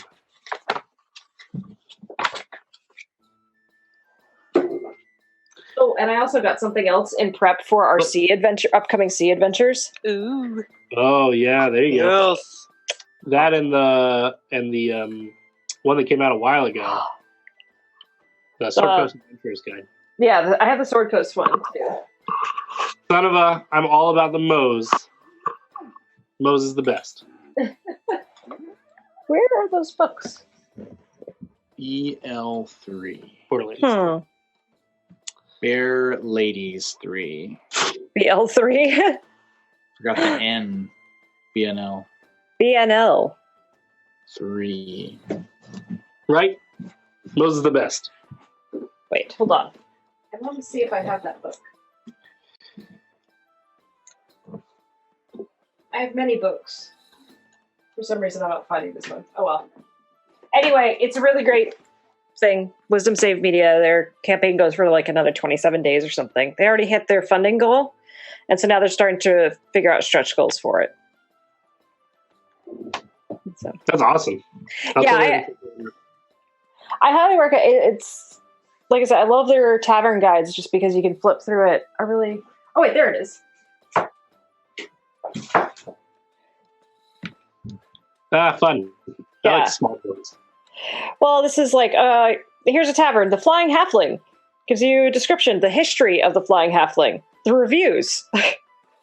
Since I work as a blacksmith next door, I'm often here. I even get used to those strange mushrooms in the food. Wait, is this where we're eating? No, this is a resource. This group, they're doing another Kickstarter. I backed it. I'm excited. Oh wait, son of a. Oh wait, who's playing BL3 and Wandering Shrink? Yeah. Yeah, me. I play with my wife. Yeah. Oh, is that Baldur's Gate? No, wait, BL. What's this? BL? Borderlands. Oh. My wife is playing as Amara, and I'm playing as Bose. Nice. I'm not good at those kind of games. It's a looter shooter. Yeah. You just go around and loot and shoot. Yeah. The shooting part I'm really bad at. The looting part. That's easy. Yeah. God, I've been playing that between everything I'm doing, and I'm like up to chapter 6 or 7. God, it's good. I think you're further than we are. Well, and I did a panel with the woman who was the voice of Tyree. Oh, that's cool. Oh, she's awesome. Yeah. Yeah, somewhere around... Oh, sorry. I got fixated. But anyway, everybody ready for their bio breaks? Jump back into... Should we jump back in? It's your Wi-Fi, Sarah. What's the matter with Sarah's Wi-Fi? My Wi-Fi, or did they go offline? It's your Wi-Fi. I hope. I hope it is. Yeah. I mean, we're fine. The little dot still says we're live. We're still here. Okay. Okay. All right. Oh, son of a noser. Oh, cool. She's such a sweetie. That's cool. Yeah. Yeah. And again, a reminder to our winners of our previous 2 decks, addresses to Geeks Like Us so that we can get those, our shipping department, which is no longer me. If I failed at it long enough, someone was bound to take over. Can get it out That's how to it you. works. All right. Lots of confidence in Game of Draft. If you fail at it long enough, someone will take over.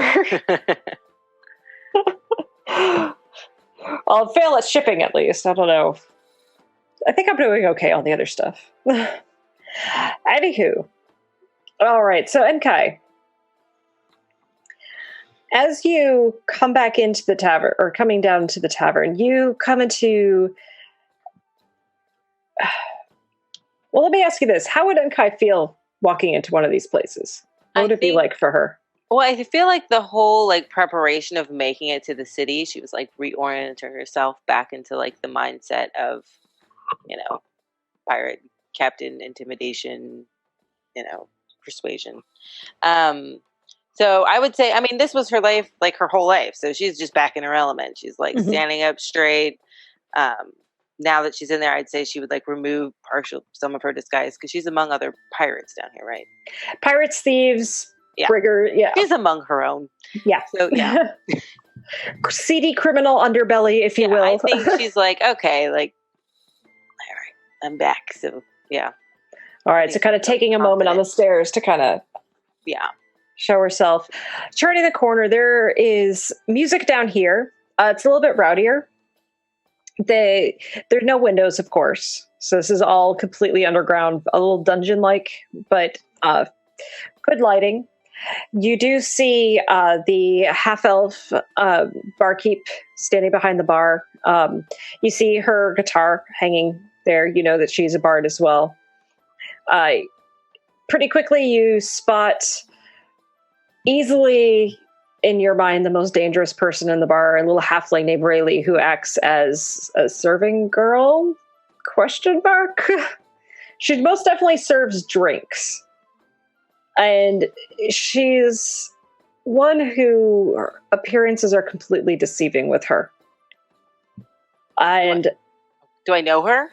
I know of her. Or you know her. Like you've met her before. Okay. I wouldn't say like you're friendly with her or anything, but like she's an establishment at this bar. And actually, like as you are coming in, you see somebody like a hand kind of reaching out towards her purse, and she just instantly turns around and has a knife right in their shoulder.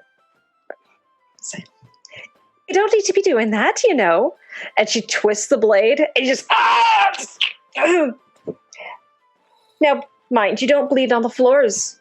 I'd hate for you to have to clean that up. And she pulls the blade out and wipes it on their shoulder and puts it back into the...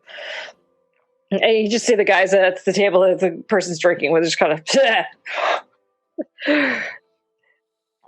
And she looks and is like, you brought an idiot in? You make sure the idiot gets out.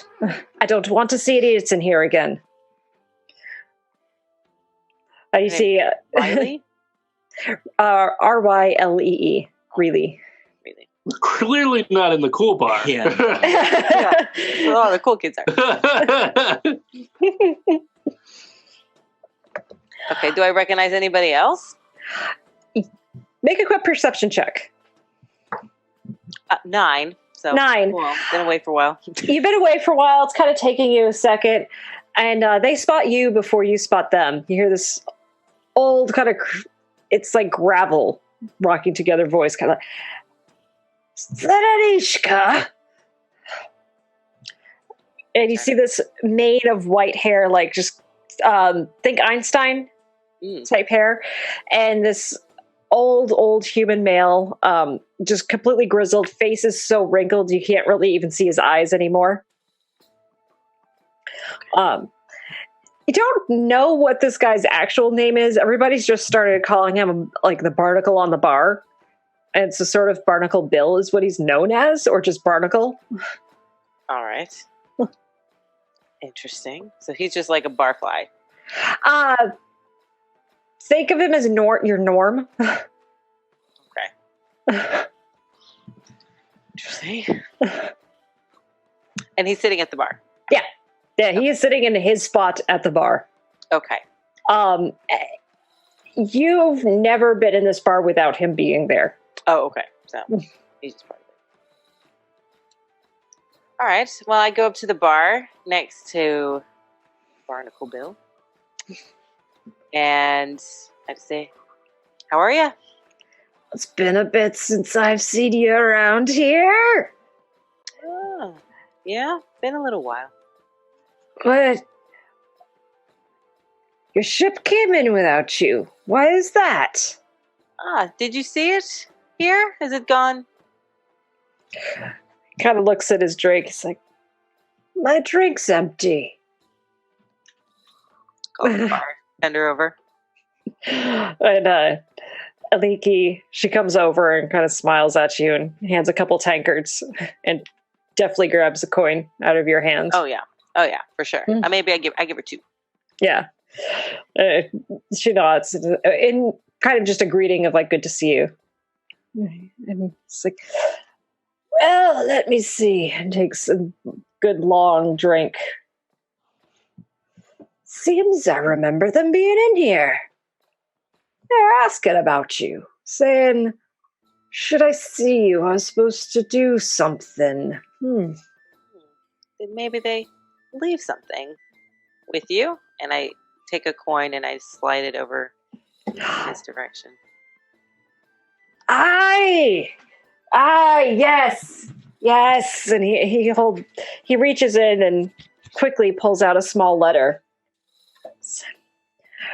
Sorry, the memory's not what it used to be. I take it quickly and just like tuck it in a pocket. All right, and you can see that letter in your journal on Roll20. Okay. And the fun part is a pirate wrote it, so my bad spelling and handwriting gets to be perfectly explained by that. Oh my goodness, is it that first one? It will say Enkai. It says Enkai. You should see it. I do see it. Whether I can read it is a whole different story. All right. Well, I'm going to read that when I leave the bar. All right. If you click on it, it will zoom in. It did. That made it better. Okay. I finish my drink, and I would say I pull up my scarf and I leave the underground bar because I have what I came for, and I want to make sure that they haven't been murdered upstairs. Yeah, and while you're down there, like there's a couple other fights that break out. You do feel some people trying to make off with your things here or there, but you're able to hold your own. Excellent. Before you go, Barnacle's kind of just like, ships don't do well without a captain. Might take a bit to settle things, you know. Cheers.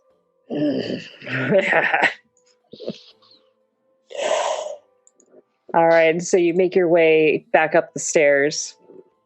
What shenanigans have the rest of you guys been getting into? Yeah, that's what I want. Gragnold's earning money.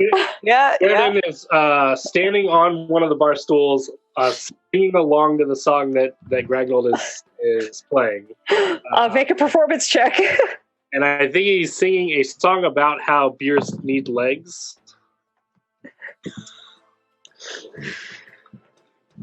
What's my performance skill? 14. 14, not bad. Also, with the bard helping you guys out, it's still like definitely turning into much of kind of a Heidi. Yeah, everybody like an easy to chant song. Yeah. Secretly, Baeridin thinks that this is part of the test to like sing sea shanties. So he's like really trying to gear up to get into the sea shanty spirit. And I'll say for you three, what's your passive perception? 18. Okay. While they're singing and doing all that, Immeral is actually going to be like trying to dance flamboyantly but acrobatically in front of this to try and keep as much attention on us as possible. All right. You do see the bar keeps giving you guys some weird looks. Oh, but we're gonna make this good. We're gonna do this right, and we're gonna make it popular. Go ahead and do an acrobatics check.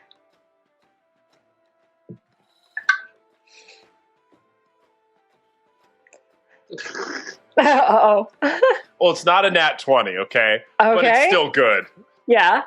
It's a 22. 22, yeah. Immeral's doing like these very intricate kind of backflips and strange dance moves and stuff. So Enkai, as you come back in, I'm rolling my eyes hard. Yeah, the purpose of the upstairs bar is to just kind of keep things quiet and legitimate looking. All right, I walk up. I see Gragnold playing a flute and like holding his hat out. Immeral's dancing and Baeridin is singing. Yep. I can imagine Baeridin's like on a table. Where's Baron? I feel like Baron would be this. I think Baron is just at this. He's just kind of sitting back and just. Oh, Baron, I need you. I think I would come up and I would meet eyes with Baron, and I'd be like, I couldn't stop them. And I like throw some coins at the bar, and I grab like I wish I had a hook. I grab Immeral by like his collar. Yeah, we gotta go. All right. We gotta go, everybody. Try the beer. It's fantastic. Did I earn any coins dancing? You also received 2 gold.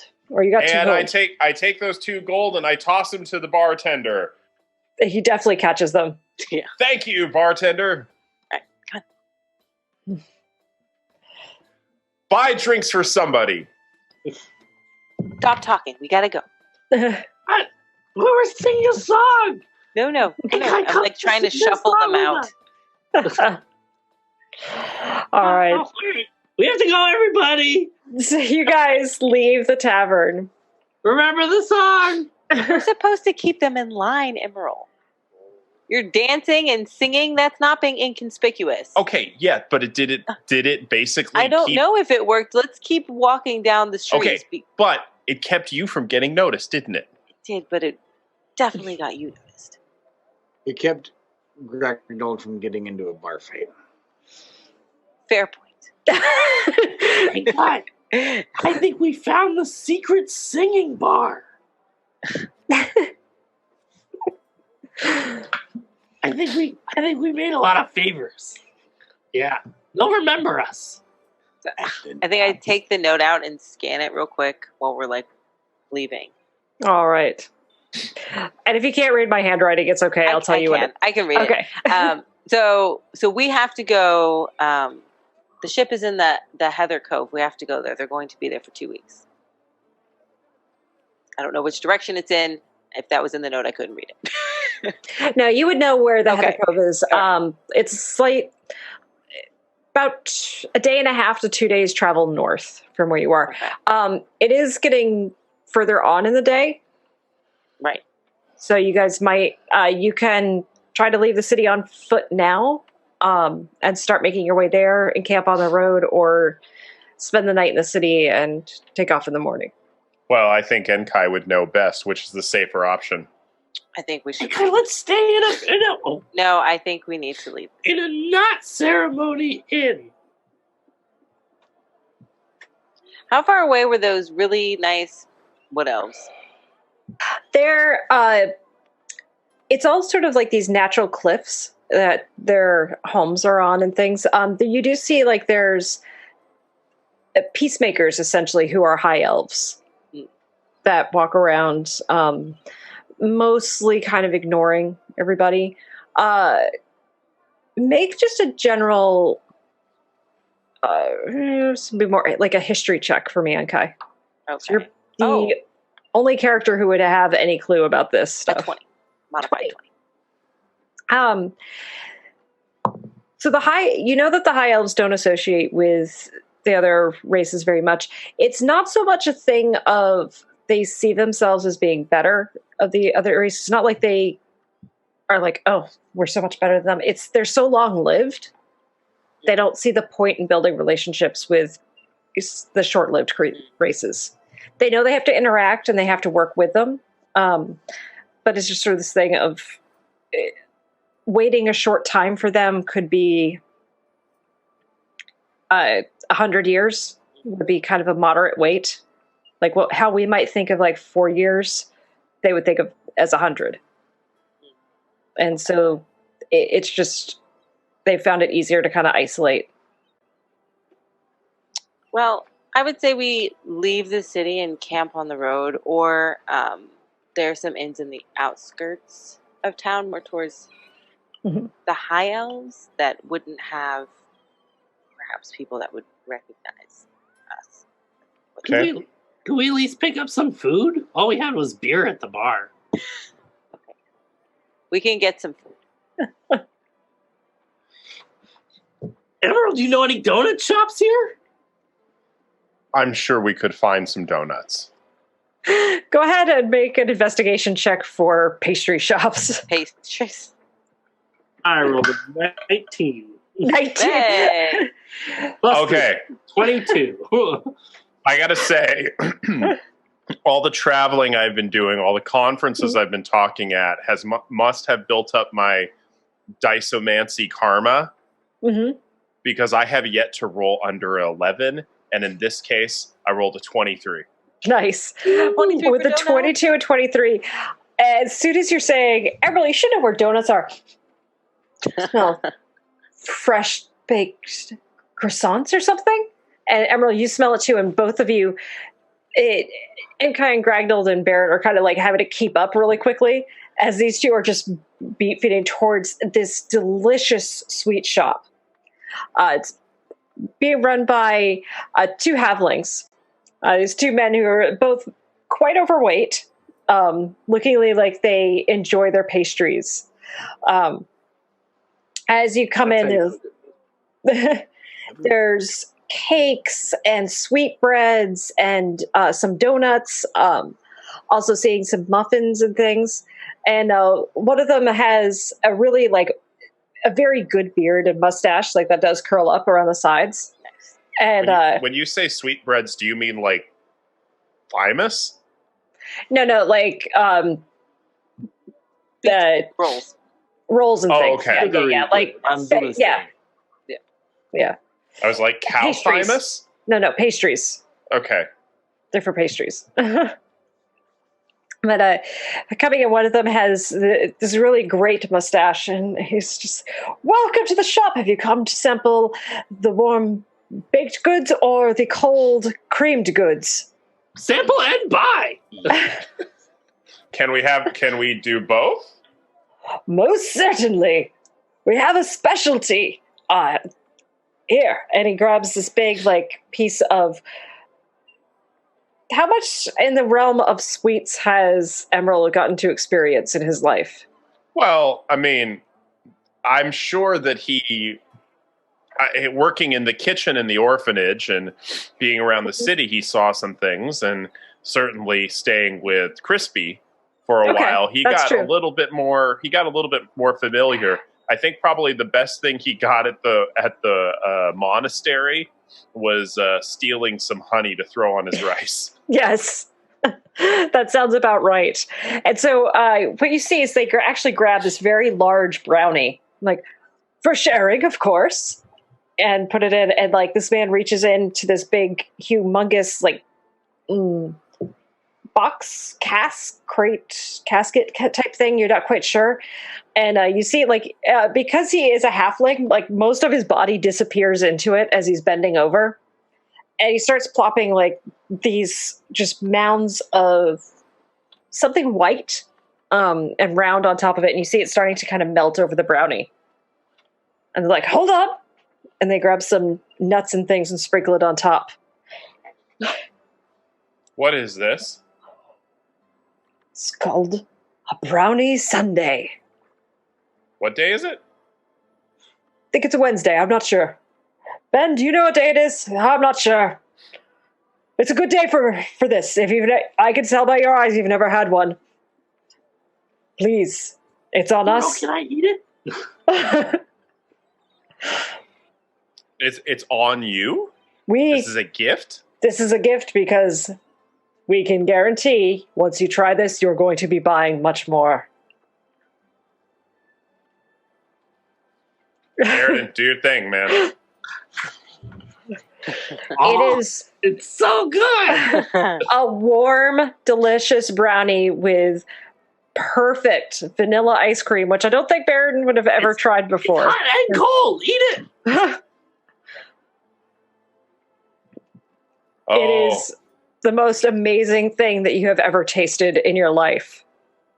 I imagine for your characters too, like this is a dopamine rush like they have never experienced before. Well, maybe when they were having Crispy's donuts, but Crispy's cream was, Crispy's creams were pretty good. they were very good. Gragnold takes his bag of gold. It says 1543 on it. I don't think you need to spend all of it, Gragnold. You want the lot? Make it. They grab sacks, they start shoving, like, you have loaves of bread and lots of brownies. Wait. My friend here gets a little overly enthusiastic. How about, Gragnold, we just get, each of us gets 3 things. That seems quite boring to me. Look at these things. Some of them are tiny as they pick up like a pinafore cake.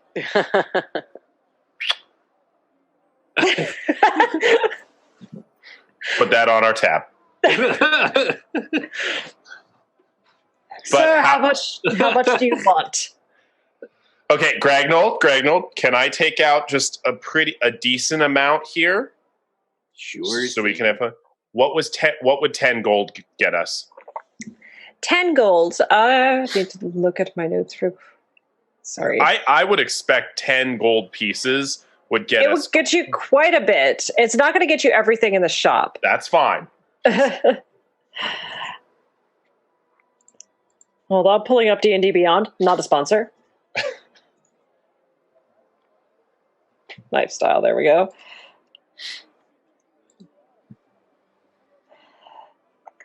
So 10 gold would definitely get you guys, we'll say, let's see, 2 copper,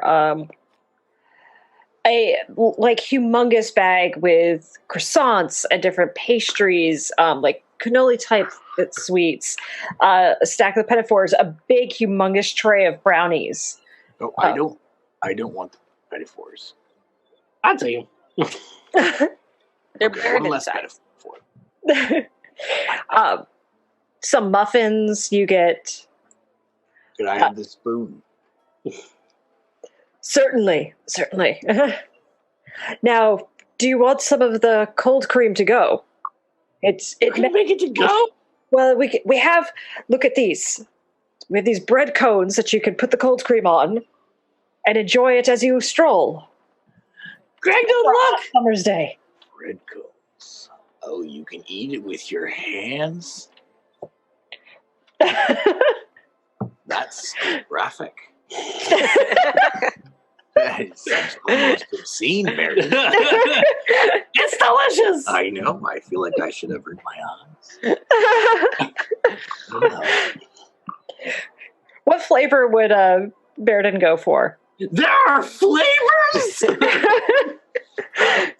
Yes.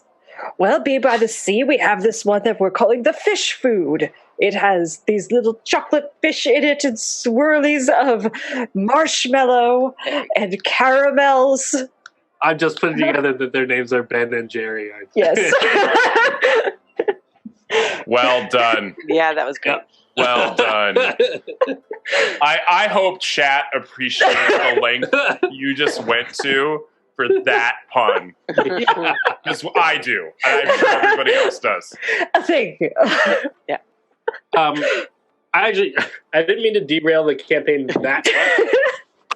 So we can accelerate forward to us leaving the shop, like hands full of Santa sack. sacks full Yeah. of pastries and hands full of. I am imagining Baeridin is covered in melted ice cream at this point. But still manages. He still has 2 like brand new Yeah. cones that he got to go. Like, You get them both together. and he's just on a sugar rush. As you guys are, Hey, those were the best pirates. They were the best. Oh, I mean, Not I think that I didn't see any pie in that show. you know. Will they be on the ship with us? We should get them to come on the ship. We should do the ceremony with them. Yeah.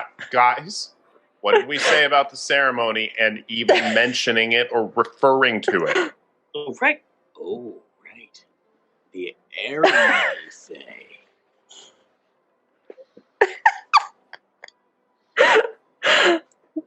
I feel like Adam actually needs ice cream now.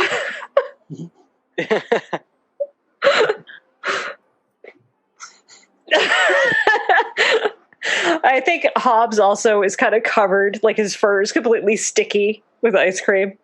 So he could be a chunky monkey. Yes, he is a chunky monkey.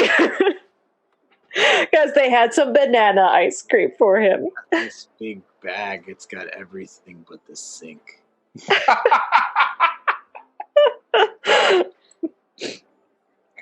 See what I did there? How many Ben and Jerry's puns can we throw into this? I was trying to work Cherry Garcia in, but I Cherry just Garcia is a really tough one. that was a It really is. difficult one. As you guys are coming out, Jerry comes running out with one more code and hands it up to Enkai specifically. I think you'll appreciate this one. It's fish food. There's dough in it from the cookies, but also some chunks of the brownies. It's like it's half-baked. Uh, Very. yeah, yeah. Enkai approves. I think that's tonight's dough. Dream about this. An American. I was thinking South American.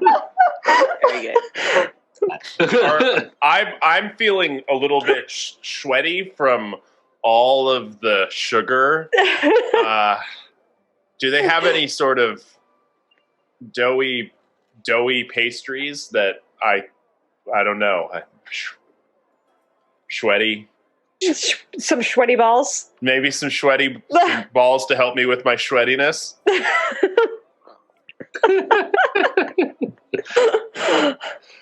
No. But actually, as you guys are all exiting and eating the ice creams, you do notice a group of high elves walking, and in their midst, there's a few elves that don't. It's sort of one of these things does not look like the other.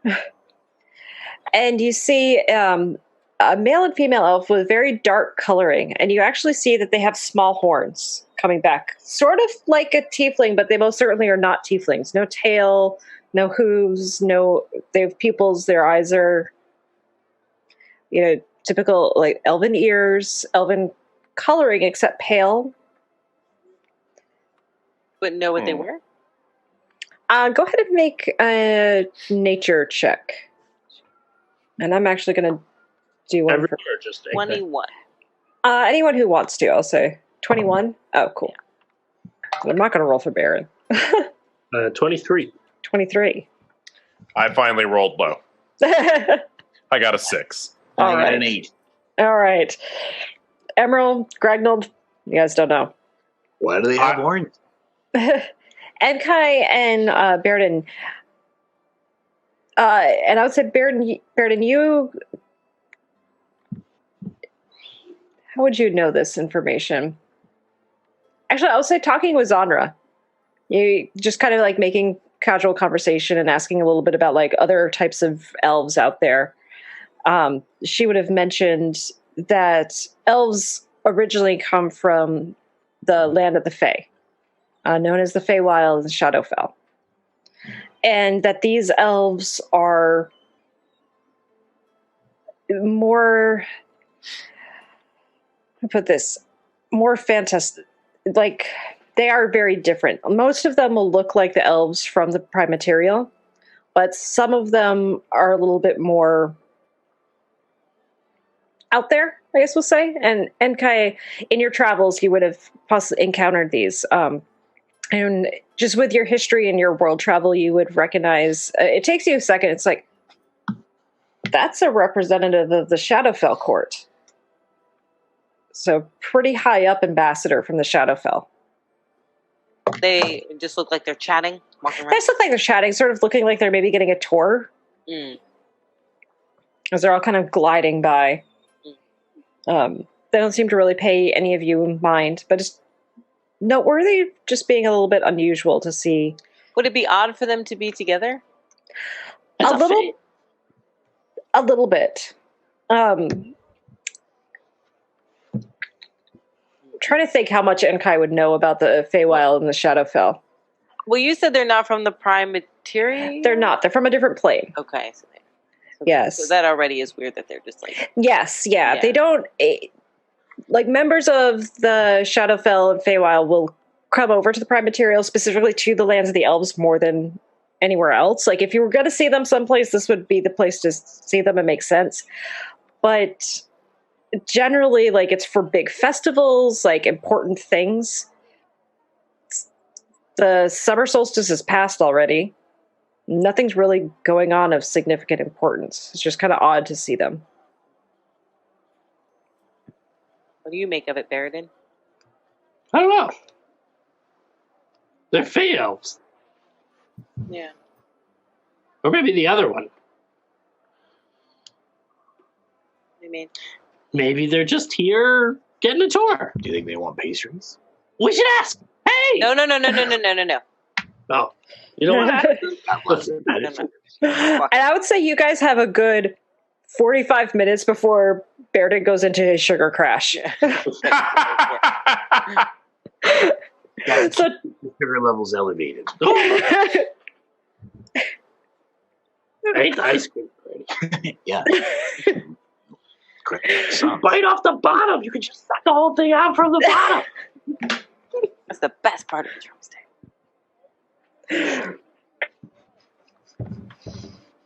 all right. So you guys eventually find a tavern kind of on the outskirts of the city that you're able to get rooms at for the night. Anything specific that you'd want to do for the night, or just pass the night away and continue on? I think Baeridin barely makes it to the tavern and then I bet he got the sugar shakes. Yeah. Yeah. I think he like passes out. Yeah. Whatever the D&D equivalent of insulin is, we gotta find it. Yeah. Because Baeridin's needs to pancreas is shutting down. He's also covered in ice cream and crumbs and like chocolate. Like, Yeah, you guys are basically like shoved into the baths as soon as you come in by the innkeeper. Like, we have baths. Like, please don't go into my rooms like this. Yeah. Baeridin's like super happy to take a bath. Yeah. You get clean, you're no longer sticky. Hobbs is no longer sticky. Bun Bun is no longer sticky. It's nice. And the next morning, you guys wake up fairly early and take off, heading towards the Heather, as Enkai would know it, the Heather Cove. And I'm gonna, switch up the music again.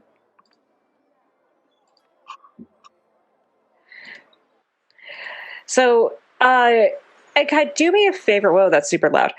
Do me a favor and just give me a survival check. I'll say with advantage because Baron's helping you out. 17. 17. Yeah, you're able to find it. You've never been here over land.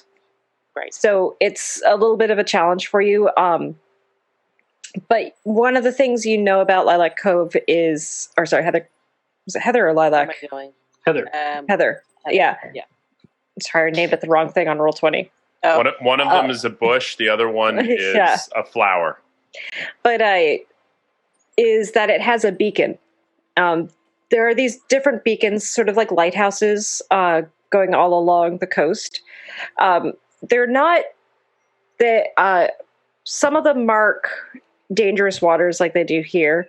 Other ones, like these beacons, mark small entry points where people can shelter from storms. They have decent anchorages for your ship, but small areas of shelter and a place for the crew to at least survive bad storms. So that's why these beacons are lit magically with fire on top.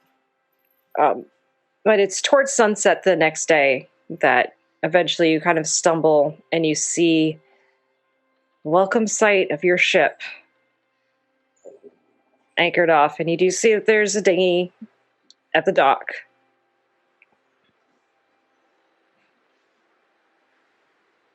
I would just go up to the dock. I would turn around and say, okay, guys, really, though, let me do the talking. Hey, but when they do the handshake, I go around both of them and hug them to if keep their somebody mouths has a shut. hook for a I've hand, got my they'll hands shake the covering their hook. mouths.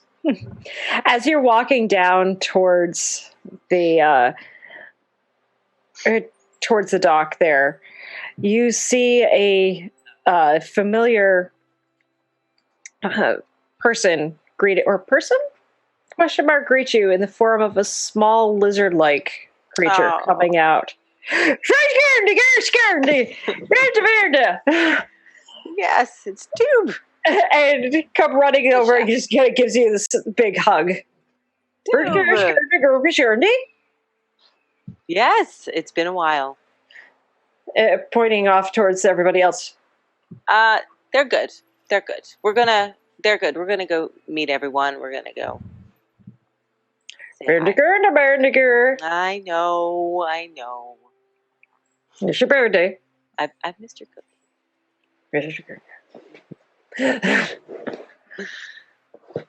And I love Gragnold's face. see the rest of you make nature checks. What is Tube? Is he a 21. kobold? He's a kobold. Yeah. 21.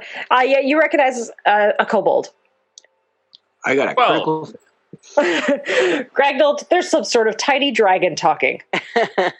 Nonsense words. Guy eat too many pastries. That's yesterday. There's a small dragon talking, and it's not making any sense. Hi, my name is Baeridin.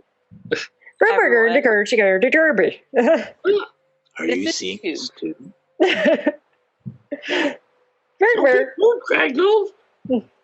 Shake his hand, Claw. Say hello. Oh, Tube, they're land lovers. Oh, well, we'll see. We'll see how it goes. Do I know what Tube is? What did you get for your nature check? 12. You've heard of kobolds before, you've never seen one. You're kind of thinking maybe, but like, why is it talking so weird? You've heard draconic before? This isn't draconic. I kneel down on one knee. Mr. Tube? Is it? Just a yes or no would do. Are you a kobold?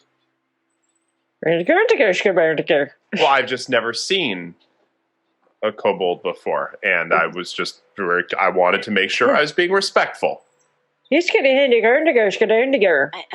Land lovers, I told you. They mean well. Okay, plopping down on the dock and pulling up the dinghy and pulling the rope in. Thank you. Enkai, your ship's a lot smaller than I thought it was going to be. Oh, Baeridin, this is the little boat we take to the big boat. Oh. There's lots of room on the big boat. Don't. So Can you imagine if that was my ship? This is it. this is it. And Tube starts, like, for a little tiny creature, gets you guys going pretty quick with the oars. And you guys are coming up, and you see the ship is huge. You see several decks. You see the 3 masts and the 4 mast. And there's a rope ladder that's tossed down over the side for you all to climb. And Tube kind of holds on to it to let you all. And as you're getting ready to go, he kind of looks at you each guy. He's like, "Burger,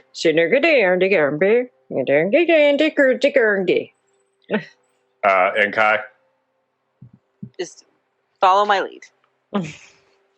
I climb up the ladder first.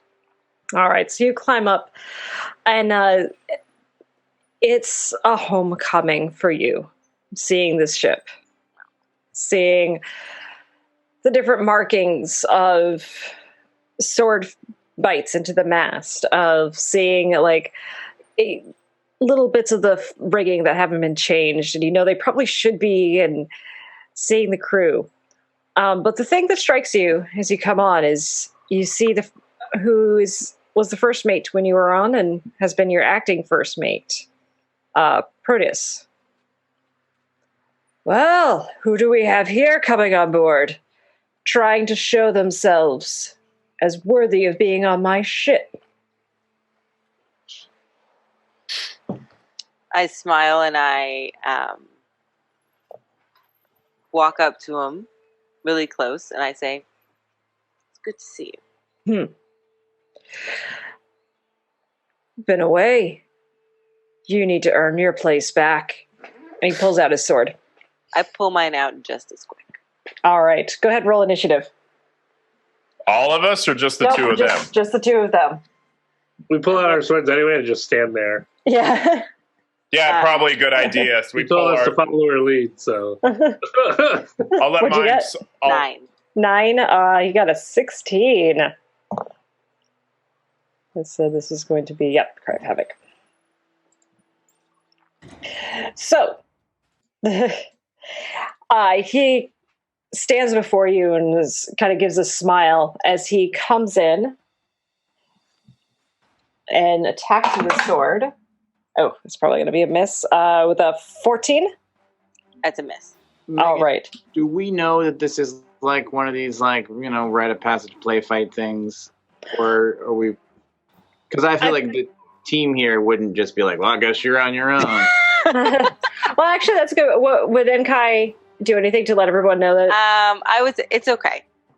Okay. It's okay. Because we all have weapons out. We're like, Yeah. And he goes ahead and does another attack towards you. Ooh, with a 19 to hit that time. That will hit. Oh, max damage. 13 damage. Oh, snap. What? As he gets a good slice into you. Someone's been on the land too long. Okay. I cast Shillelagh and I go to attack him. Go ahead and make an attack roll. It's a 4, so not great. Okay.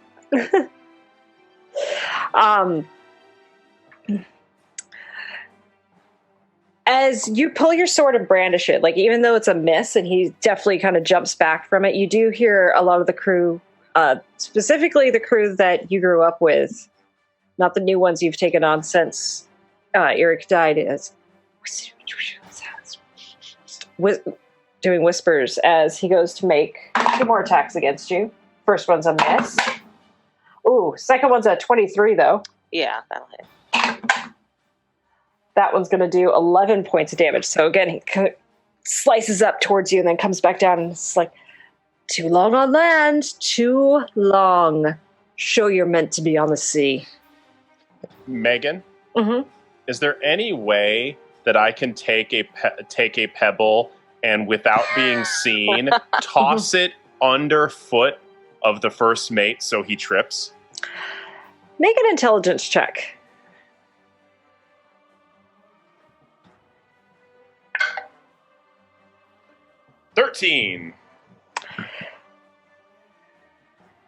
You could try it, but there's part of you too that's sort of like, should I interfere with this?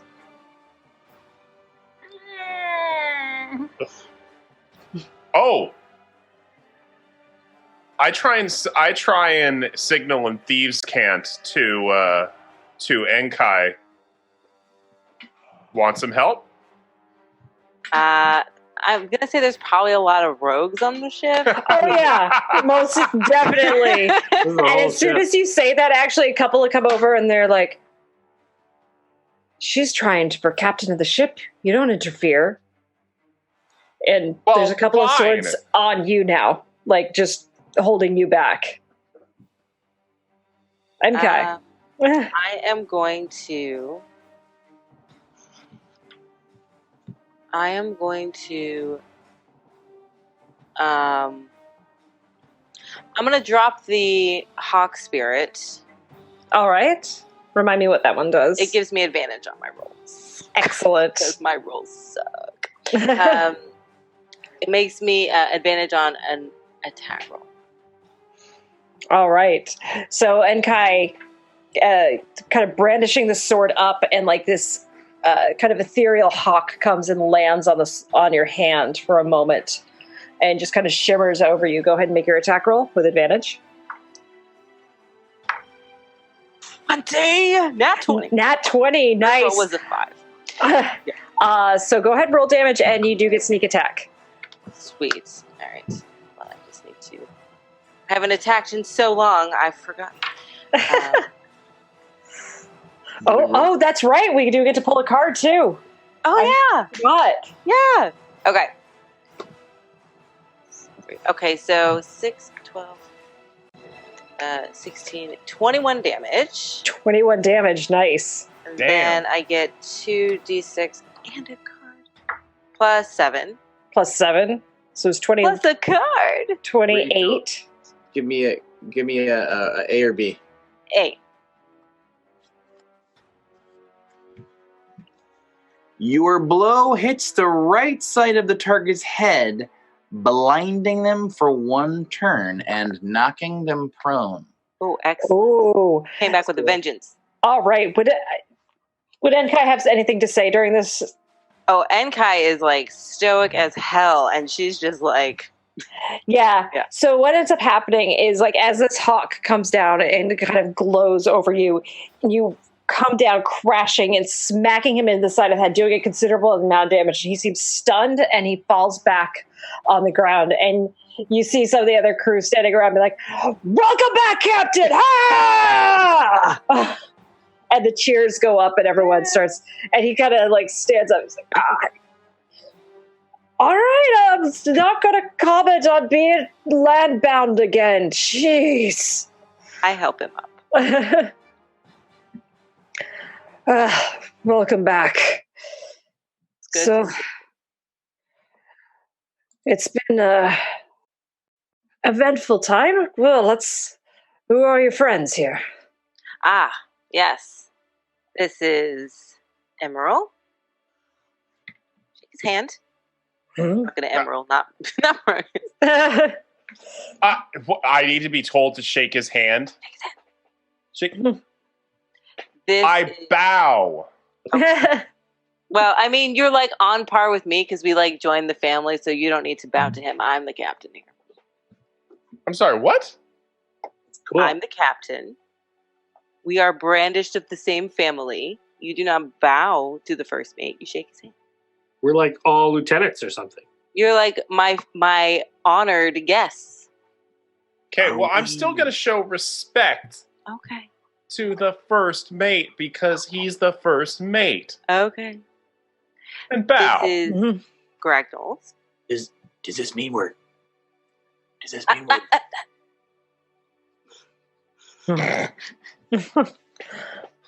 Nice to meet you. And this is Baeridin. I'm Baeridin! Does anybody have a hook for a hand? Baeridin's looking out for them to see if he needs to shake their hand. You don't get any hook hands. He's very disappointed.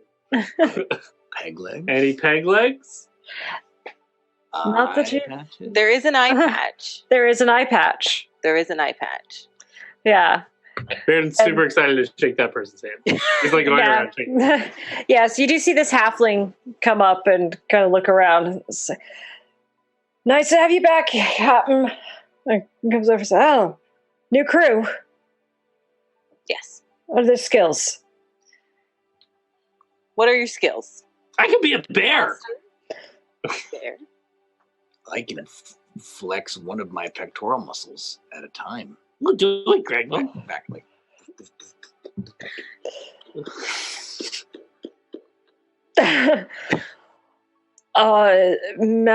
New master at arms? Yeah, he's pretty good with his arms, too. All right, I'll try to see about finding quarters for everybody. Please, come on. Come down, let's have some supper. That'll be mostly for Immeral. He's the best at throwing stuff. You know, If anybody's gonna throw quarters. a room will be nice, though. And I actually, is there anything on the first mate's belt I can try and steal and then immediately give back to him? I mean, he's got a dagger on there, and he's got like a pouch. Looks like not coins, but different like tools and things that he might be using around the ship. Ooh. Call that the Emerald Hello. No. I the dagger, specifically the dagger. Okay. Going someplace with this. I am not amused. But are you surprised at all? I'm disappointed. Hold on, he asked what we Mad, could I'm just do. disappointed. Ask what we could do. I got a 23. He doesn't notice as you grab his dagger. So you asked what we can do. I hold up his dagger in front of him. And where's a good target? Something there's the decently mast. impressive. Don't hit the mast. Okay. There's the mast. There's some yard arms about 35, 40 feet up. There's like a Peg leg would be water.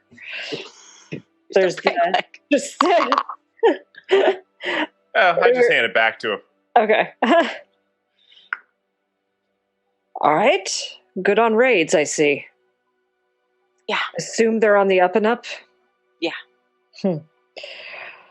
Come, let's eat. It's been an interesting time. Can't wait to hear about it. And over the course of the dinner, you're informed that the ship's... One of the things that you do to kind of keep this air of legitimacy is like you do find things to trade. They've been doing a lot of elven wines, kind of hanging out around the elven lands for the summer. They made their way, after they dropped you off in Jericho, they made their way around the northern part of the continent and just been kind of bringing around different wines and things. Like, Captain, I'd like to head east, though, if that's at all possible. Why? Some interesting rumors have been coming out of there. And you hear one of the newer crew members being like, "It's as good as fact, I tell you. Dirty Tan never tells me wrong. He's always been right." And he said, "It's a rumor, but we want to explore it." I'm listening. Seems that a bit of a holy war is getting ready to start, and a lot of kingdoms and navies are turning blind eyes to those who are attacking any ships flying the colors of Pelor. Do we overhear this? You guys are at the dinner table, too. Definitely at the table, yeah. Yeah. The Pelorians, huh? They're causing trouble. Yeah, they are. Enkai, this is incredibly interesting for you. One of sort of the codes that most of the pirates follow is to not attack any ships from holy orders. Mostly because they tend to stay out of a lot of the conflicts, will help anybody who needs help, and tend to be neutral parties in all things considered. And he's saying that pirates are attacking these ships. Pirates are, and other navies are turning a blind eye to it. Right. Well, the Pelor aren't too welcome on land at the moment either. I can report. if they're making trouble, seems like some easy targets, especially ones that we won't get in trouble for attacking ourselves. Is this... So I have in my notes that we need to go north or south. So is this going the wrong way? No. Okay, so... do I have the continent on the map? Sorry, I don't think I have a map of the continent for you guys. Are you guys enjoying dinner? Yeah. It's great. Good. Tube is the Corn on the best. cob. This fish is so fresh. I bet we can say why. I don't have enough of the map to show you guys. Okay. So we're going to have finger maps again. Get ready, guys. Finger maps. Okay. So the continent is, think of it sort of like being Eurasia, right? So you guys are essentially at this point like in Spain. Okay. And where Baron is from and where the Pelorians are would be like Mumbai. Oh. There's no Africa, though, so you can sail. Water. Yeah, it's water, so you can sail around. Well, I turn and I look at Immeral. I say, you wouldn't mind a slight detour to get some Pelorians, would you? Those, now they've been kind of a pain. They've been a pain in our side for a long time at this point. Yeah, I don't like those Palor guys. Also, after the incident at the monastery, I've got a sneaking suspicion that all of us are ready to put a little hurt in. Oh, I know Gragnold's always up for beheadings. That is his specialty. Could we make Palor look like awful people in the process? They'll all be dead.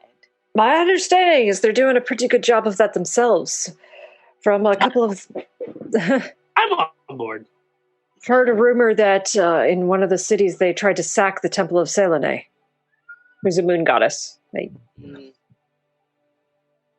don't like that. We like moon people. It's odd. I don't quite understand it myself. That's what I have too. So the Pelor people are just it's just a religion. Like it doesn't. It's a religion. So there's one of the things in this world and most D&D worlds is there's lots of gods, lots of religions. Right. For the most part, they're understanding gods and not too concerned about it's like you can have temple, and it's fine. It's not a thing of right.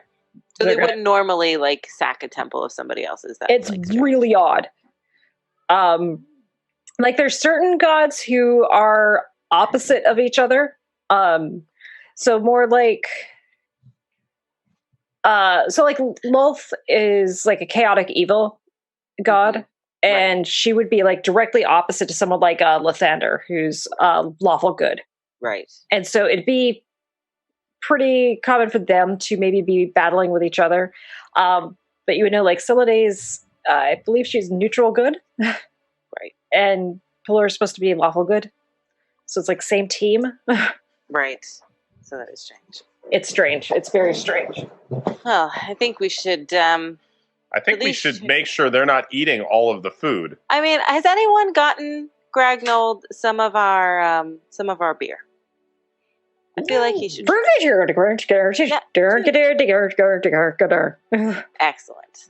Try that, Greg. Thanks, Dragon Man. Little briny, but delicious. Tastes like the sea. Give him some of your ale, Gragnold. You've been pretty cavalier about giving my beer away.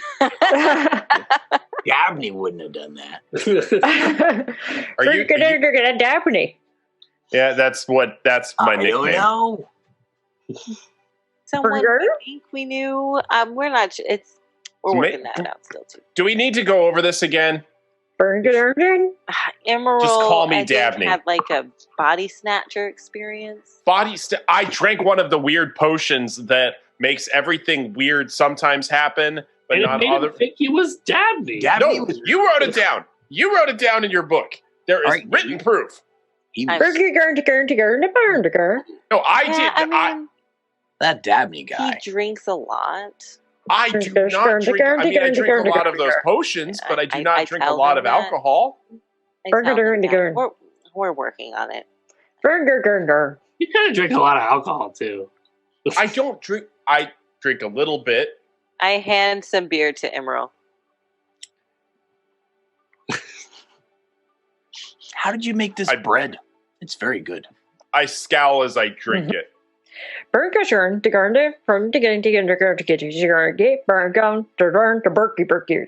No way.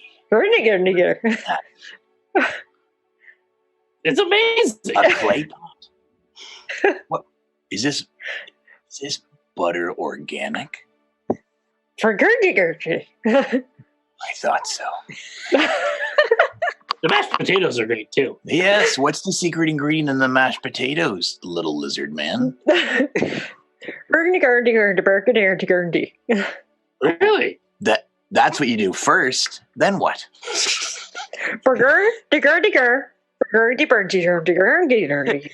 Someone needs to clip this. I'm Who taught you this recipe?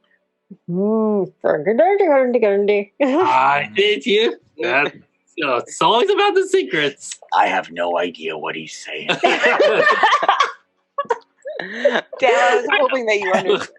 But I'm being nice. Oh, Love has no language. mine's gift giving, but So, while you guys were having dinner, you heard a lot of bustling happening up above the decks, and you hear the anchor being pulled, the sails being unfurled, and you guys are starting to head out to sea. The group is shown to their rooms. You're Enkai, or Ishka. You have the captain's quarters. So, Good to be on top. Baeridin and Gragnold, you're given a shared room, and has hammocks. Yeah. It's quite small. Like, there's room for the hammocks, and like you guys can climb up into them, and there's like a small chest at the end. hammocks. And the door has some slats in it to allow air to circulate, but it's very dark in there. No window, no porthole. And then Hot bunk. Baron and Immeral, you two are sharing a similar room. Be a reality show. God. Baron and Emerald sharing a small space together. Yeah. Like odd couple. Yes. And as you guys are going out towards the sea, you are kind of given a heads up. They're like, some weather's coming in. It might be a rough night. Here. And you each are given like a little bit of ginger root to chew on. It's like, it'll help settle your stomach. I didn't have a big dinner. They ate a lot of stuff. And put on the cob and mashed potatoes.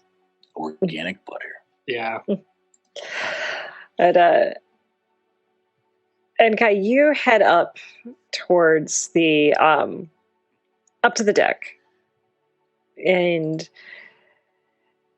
are kind of drawn into walking the ship, inspecting things, looking over the sails, looking over the rigging, taking the wheel for a little while just to get the feel of the ship again, and just again that feeling of kind of being home.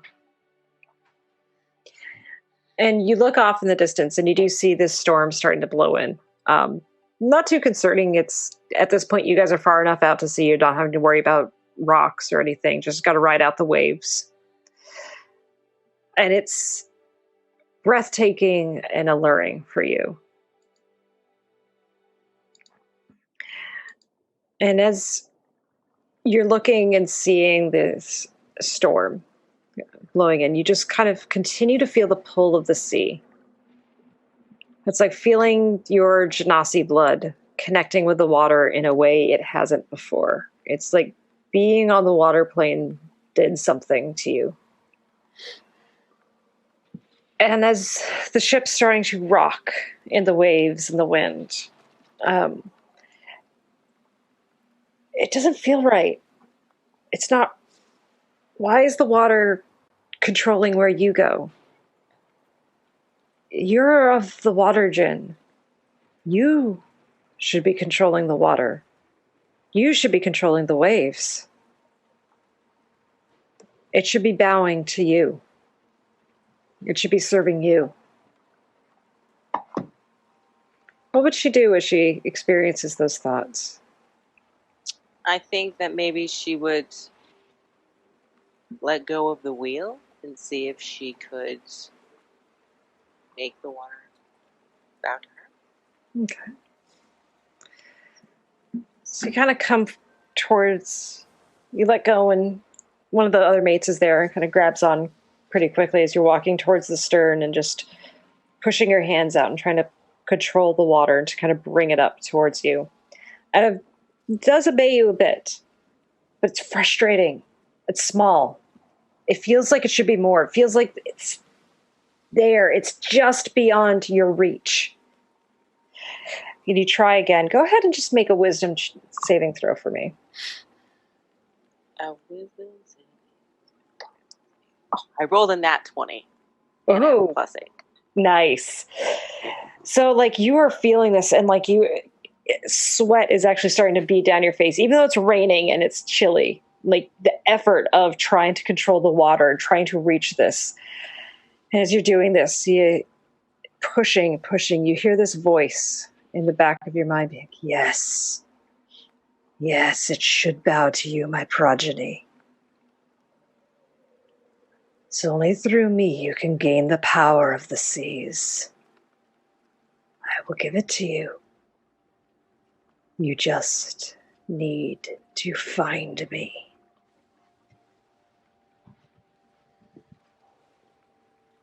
I would say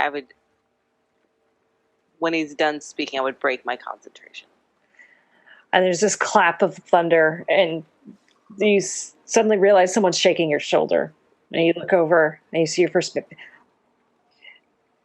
Captain, don't get storm's lost here. Come on. It's just a storm. We're fine. I smile and I nod. But you still feel that kind of pull. Yeah.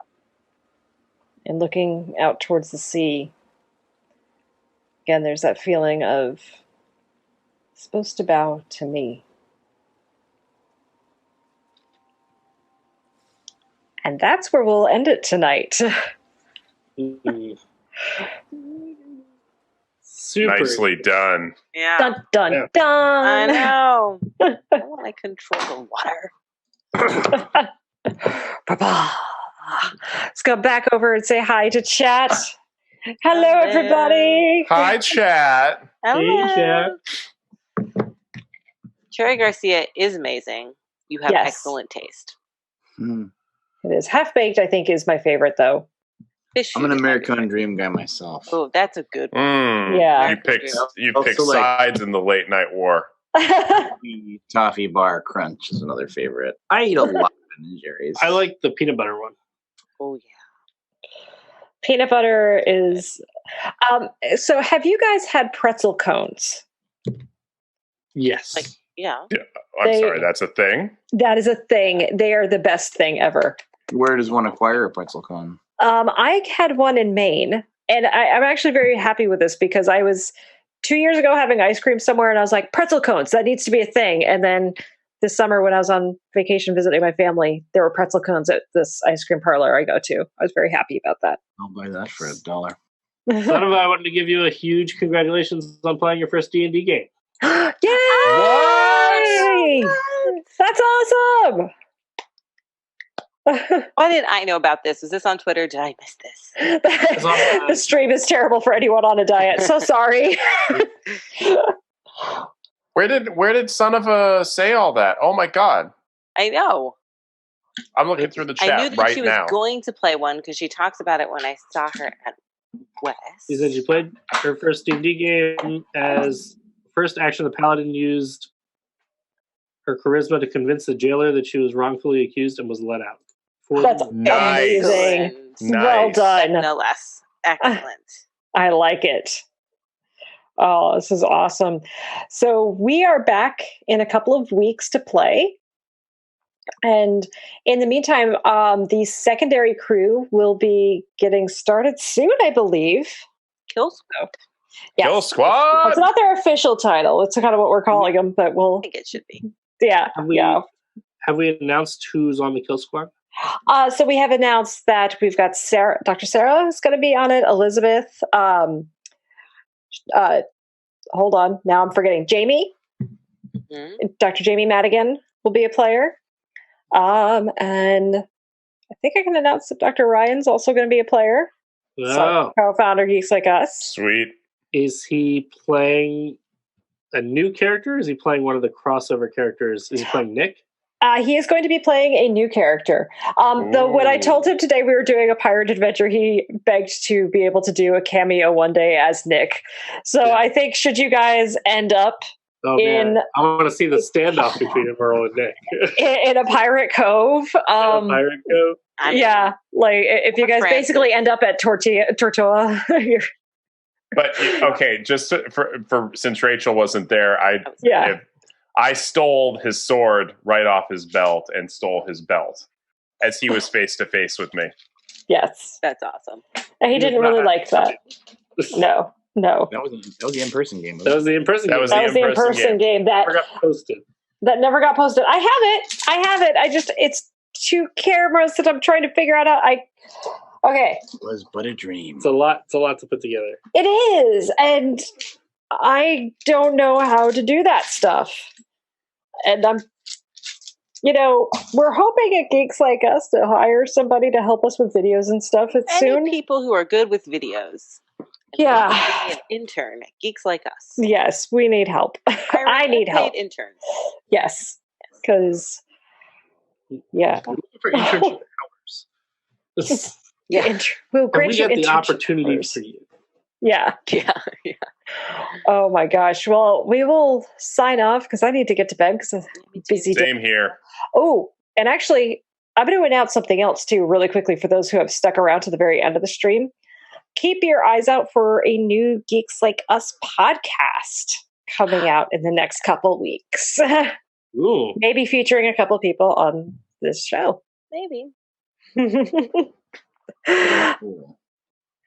Anywho, everyone, thank you so much, and we'll see you in a couple weeks. I'll be back next Monday streaming, probably Flowscape, because I got to make a bunch of seascapes. Yay. Bye, everyone. Bye. Bye.